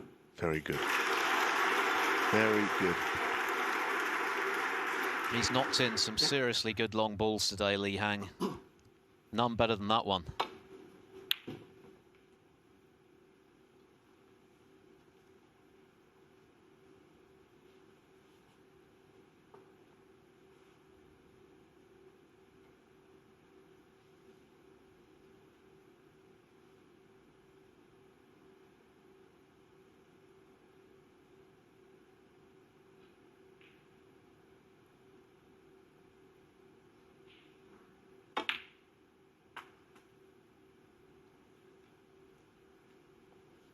Well, he's got his chance now in the decider against the world #1.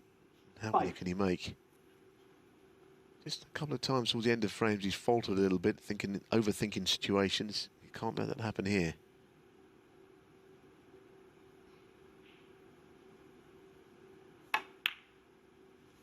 Six.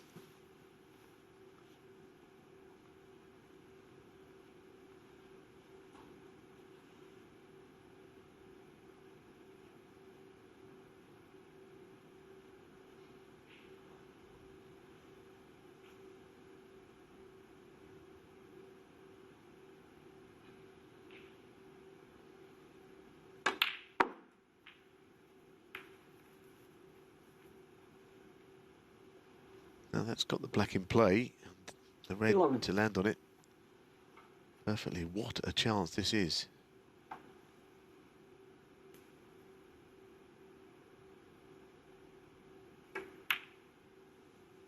Twelve.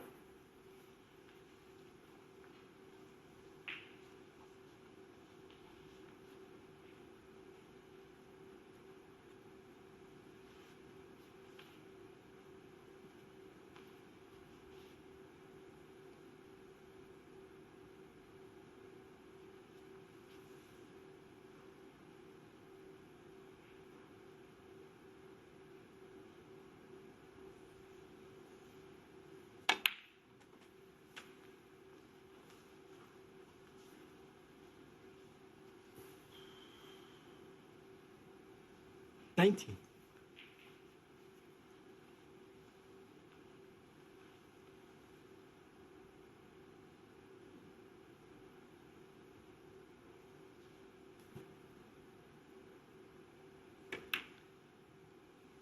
Important he gets a good angle on the blue here. And he hasn't got it, I'm afraid. He's short, he's fuming that he hasn't got that shot right. His next red from there, not so easy. The other side of the blue, simple. Go up and down the table here. Don't want to hit anything on the way through.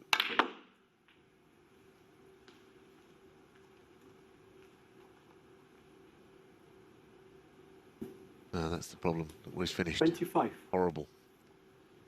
Okay, he's on the red, and it's a straightforward shot, but it's not an easy shot. What he's got to do is run it in. The problem is he shouldn't be there.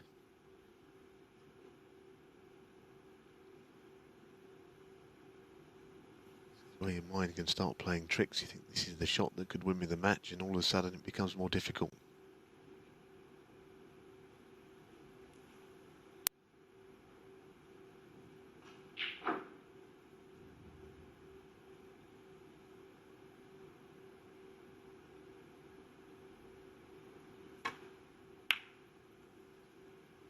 $26. Very composed.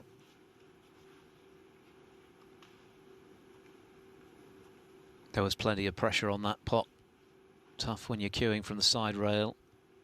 But he passed the test, and the break goes on, 25 in front.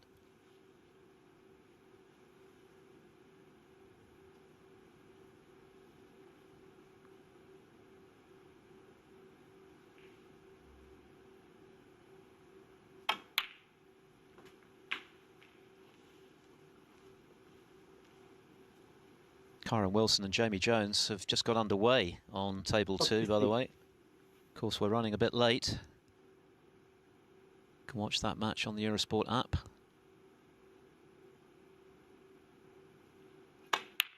O'Sullivan and Ding to follow at the conclusion of this match here on table 1, of course.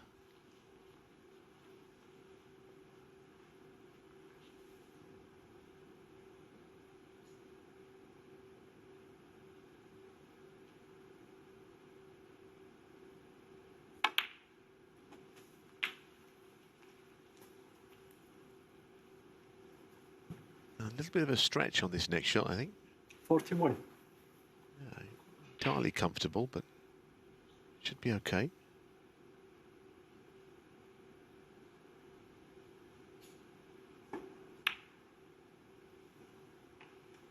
Doesn't miss many easy shots, Lee Hang. He hasn't quite done enough yet.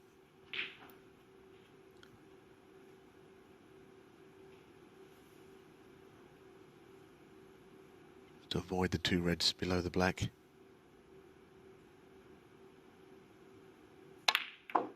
Didn't play to hit them.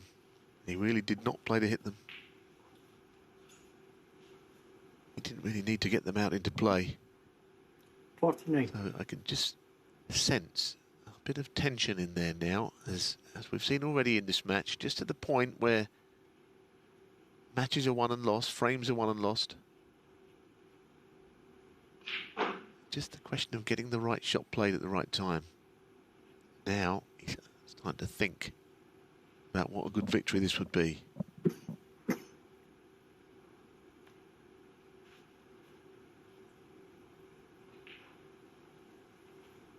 No, this is a very difficult pot if he goes for this. Goodness me.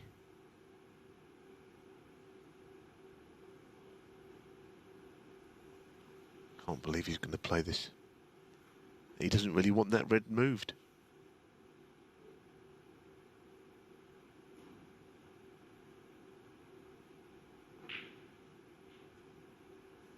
Amazing what the mind can do, isn't it? Play. He's obviously got through a lot of close matches. This would be, would surpass anything else he's achieved all week, wouldn't it?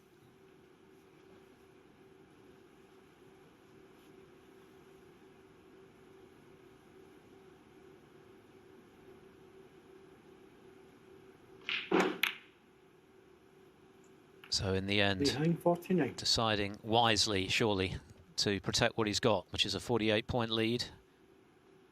Still 83 on the table, though. What a battle it's been. 3 hours of thoroughly engrossing snooker. And the match remains in the balance.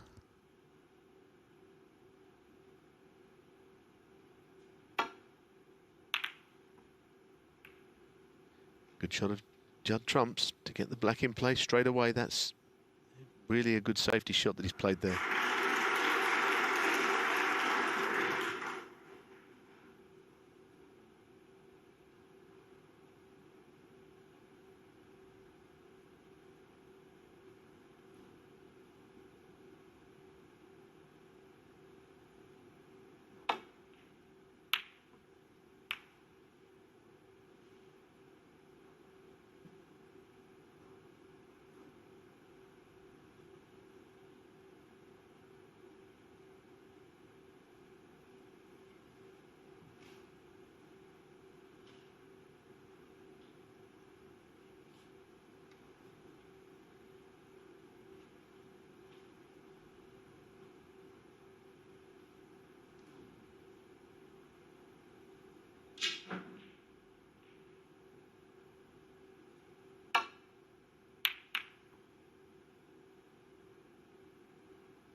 This time he somehow puts the black safe again.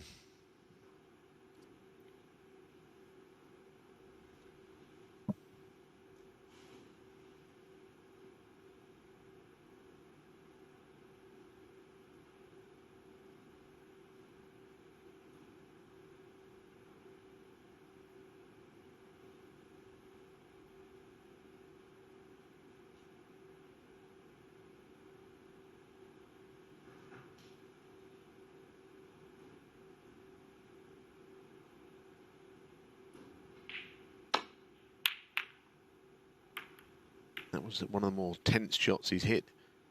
He got nowhere near it. And Trump must read the signs that there is still some sort of a chance for him in this match. The opponent is starting to get at the wobbles a little bit.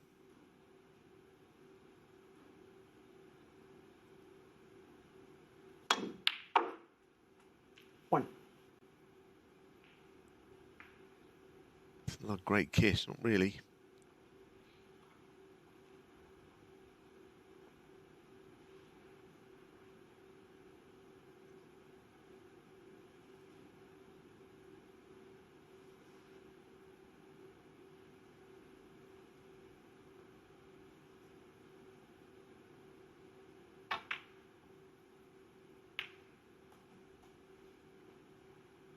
Neither is that.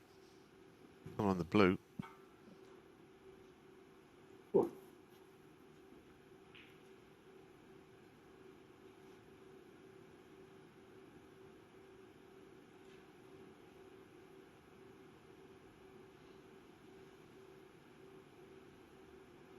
Sure what he can do here that's beneficial.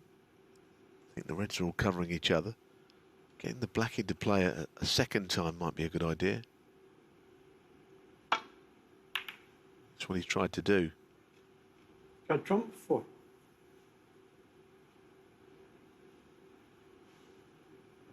Not bad.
Table's not too bad now for a possible comeback for Judd. I think that's what he'll be. You know, if he's engaging in a long safety exchange, he wants to ensure that all the balls stay in play. High-value colours. Doesn't want them tied up, otherwise the chance won't amount to anything. Lee Hang is looking to ruin the table as long as he can here. Good shot, though.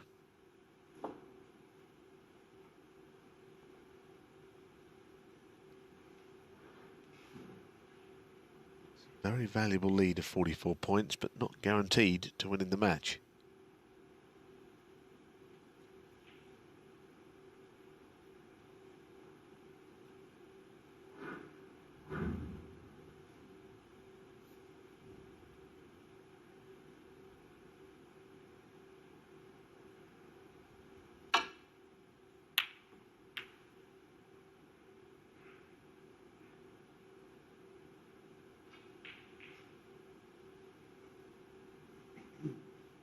There's some good safety being played here. And to be honest, the whole match, both players, that side of their game, I think has been very good. I mean, the job that Lee Hang has got to keep Judd Trump out, of all people, for this match has been going, what, over 3 hours. And in the main, you've given him very few chances, except off his break-off a couple of times. Yeah, Trump only failed with one of his safety shots against Mark Williams last evening, succeeded with 41, and today he's only been unsuccessful with 4 out of 59, but Lee has certainly competed with him in that regard.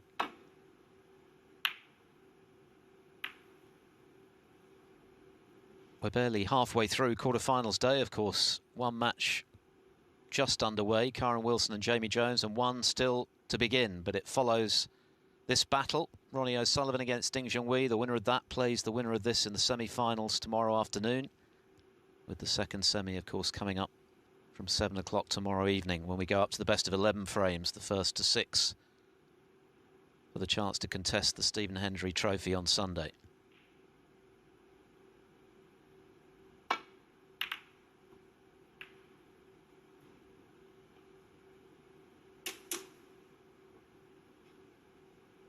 Well, that's pretty good, isn't it? Got the blue in play. I don't know what the shot is here. With the red near the pocket, you can't play any sort of a plant to get near it. He's in a bit of trouble, you know. Judd played a good shot there. Puff of the cheeks from Lee Hang.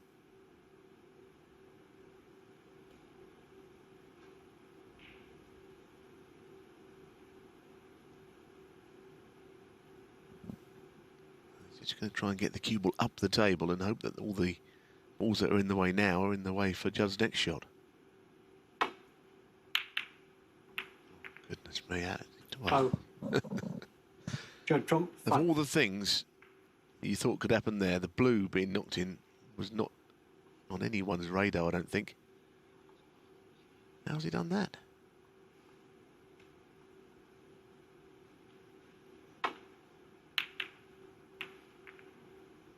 Oh. Judd.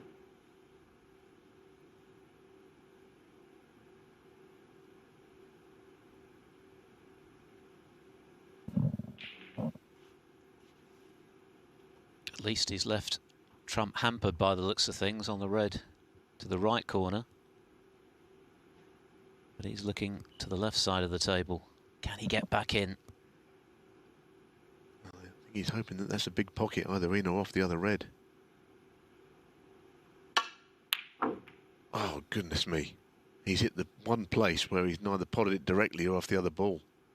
Could be end of match. Well, the body language says it all. Trump cannot believe that that stayed out. And look at what he's left with, Lee Hang already enjoying a 45-point lead.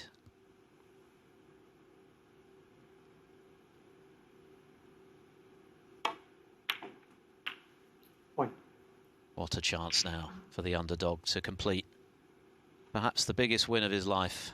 He's been in a semi-final before at the China Championship, but to beat Judd Trump, the world #1 who has been so successful in the home nations, that would be extra special. Green ball.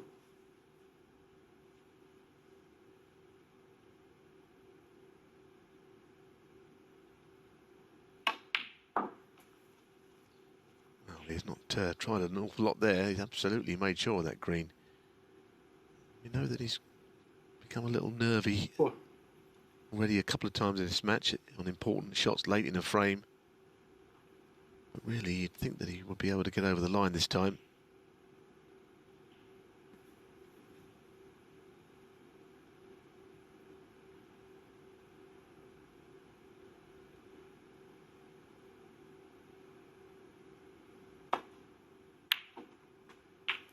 Five.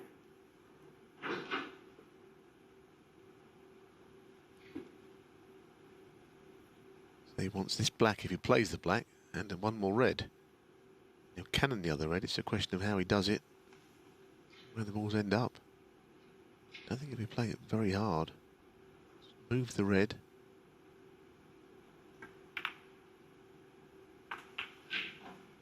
Well, there's a bit more work to be done here. 12. That look says it all. He's got to play one more good shot.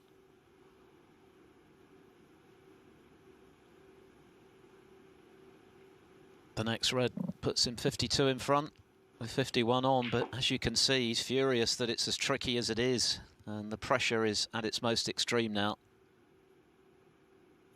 I don't think now's the time to be disappointed. I mean, if he was to miss it, I'd understand it, but he's just going to have to knock this red in and be done with it and end this match. I think well, he can't roll it, so I think the two reds at the bottom of the table might be a plant. In which case, Judd is still in the frame. And once again, there's no colour in an awkward spot on a cushion to save him if he does miss, and let's Trump back in. What a big moment this is in the career of Lee Hang. Judd Trump hanging on to his dreams of a third consecutive Home Nations title this season.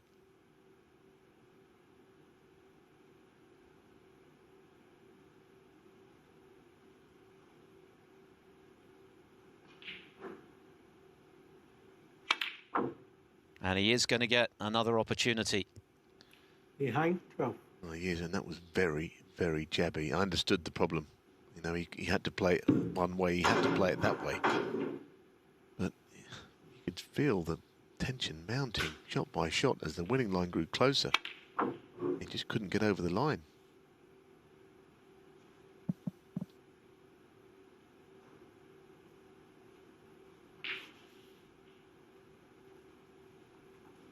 Well, I'm sure Judd Trump, when he rattled the red just now into the left top pocket, thought his hopes of winning the Scottish Open for the first time since the Home Nations series began had gone, but he is still just about in with a shout.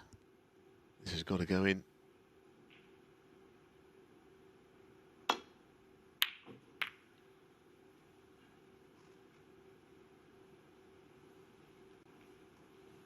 I think one thing that Lee Hang can breathe a sigh of relief is now the balls are not very nice for a clearance anyway. A counter clearance would be tough from here.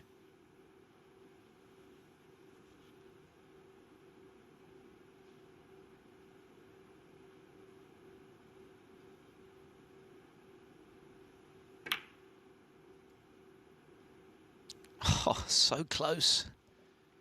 It's getting very uncomfortable, isn't it, if you're the supporter of Lee Hang here? He's getting those moments that snooker players, anyone watching who plays this game, whether for fun or professionally, will know what he's going through.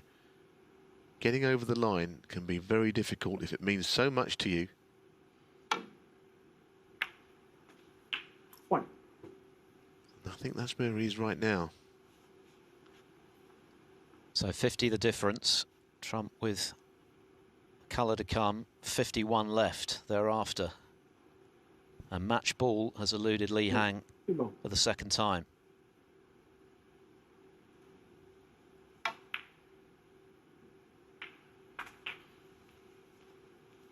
He won't mind seeing the yellow going safe. No, I'm not sure what he played there. He certainly didn't want to hit the yellow.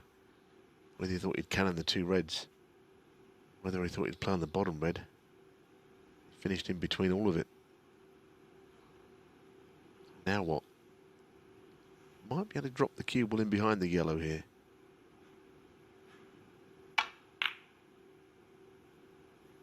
Judd Trump, 6. Sure about that shot.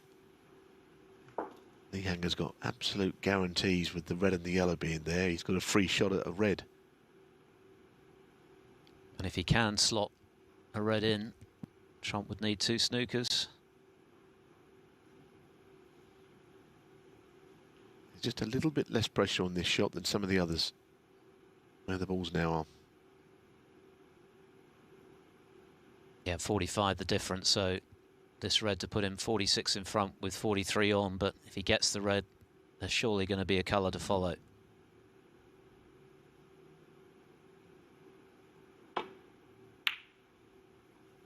Wow. Didn't go for it. How about that?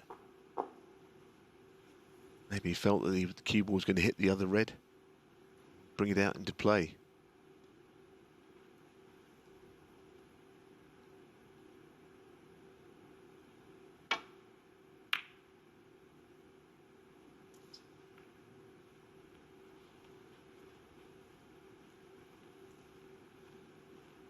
Oh, he'd have loved the snooker on the 2 reds in the middle of the table. I'm not sure he's got it. This match coming to a dramatic climax. Kyren Wilson's match with Jamie Jones just getting underway. Jones has the first frame. Ronnie O'Sullivan and Ding Junhui waiting patiently in the wings to take to this table 1 at the conclusion of this epic battle, which has now been going nearly 3 hours and 20 minutes.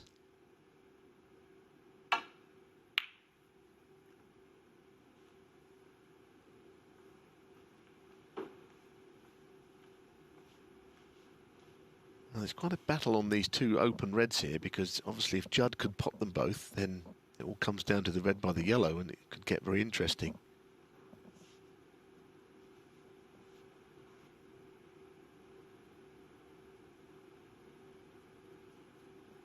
He's played so well, Lee Hang, but there's definitely an issue with him getting over the line.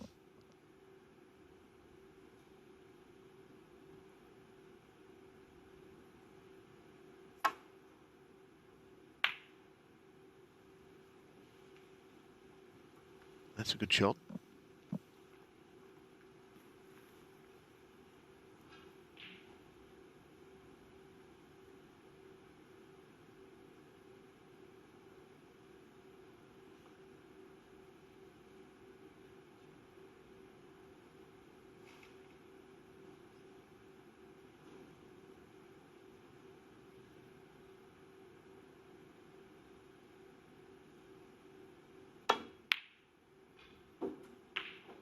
What an incredible pot that was, but he needs a colour. He absolutely needs a colour. Or else Lee Hang won't have to pot match ball. It'll be awarded to him almost. Kind of would be almost a fitting way for this match to end, I think. Judd, if he pots this, he's still in there. It has to go in. Cue ball's not a million miles away from the middle pocket. In fact, he's gone in the middle pocket, and that is that. Judd Trump concedes, and his wonderful run of success in the home nations is over. The English and Northern Ireland Open champion cannot add the 3rd leg of this series. What a victory for Lee Hang. My goodness, did he earn it. Blood, sweat and tears in the end, but he's knocked out the world #1 by 5 frames to 4. Well, no wonder that he's puffing out his cheeks, shaking his head. That got decidedly edgy.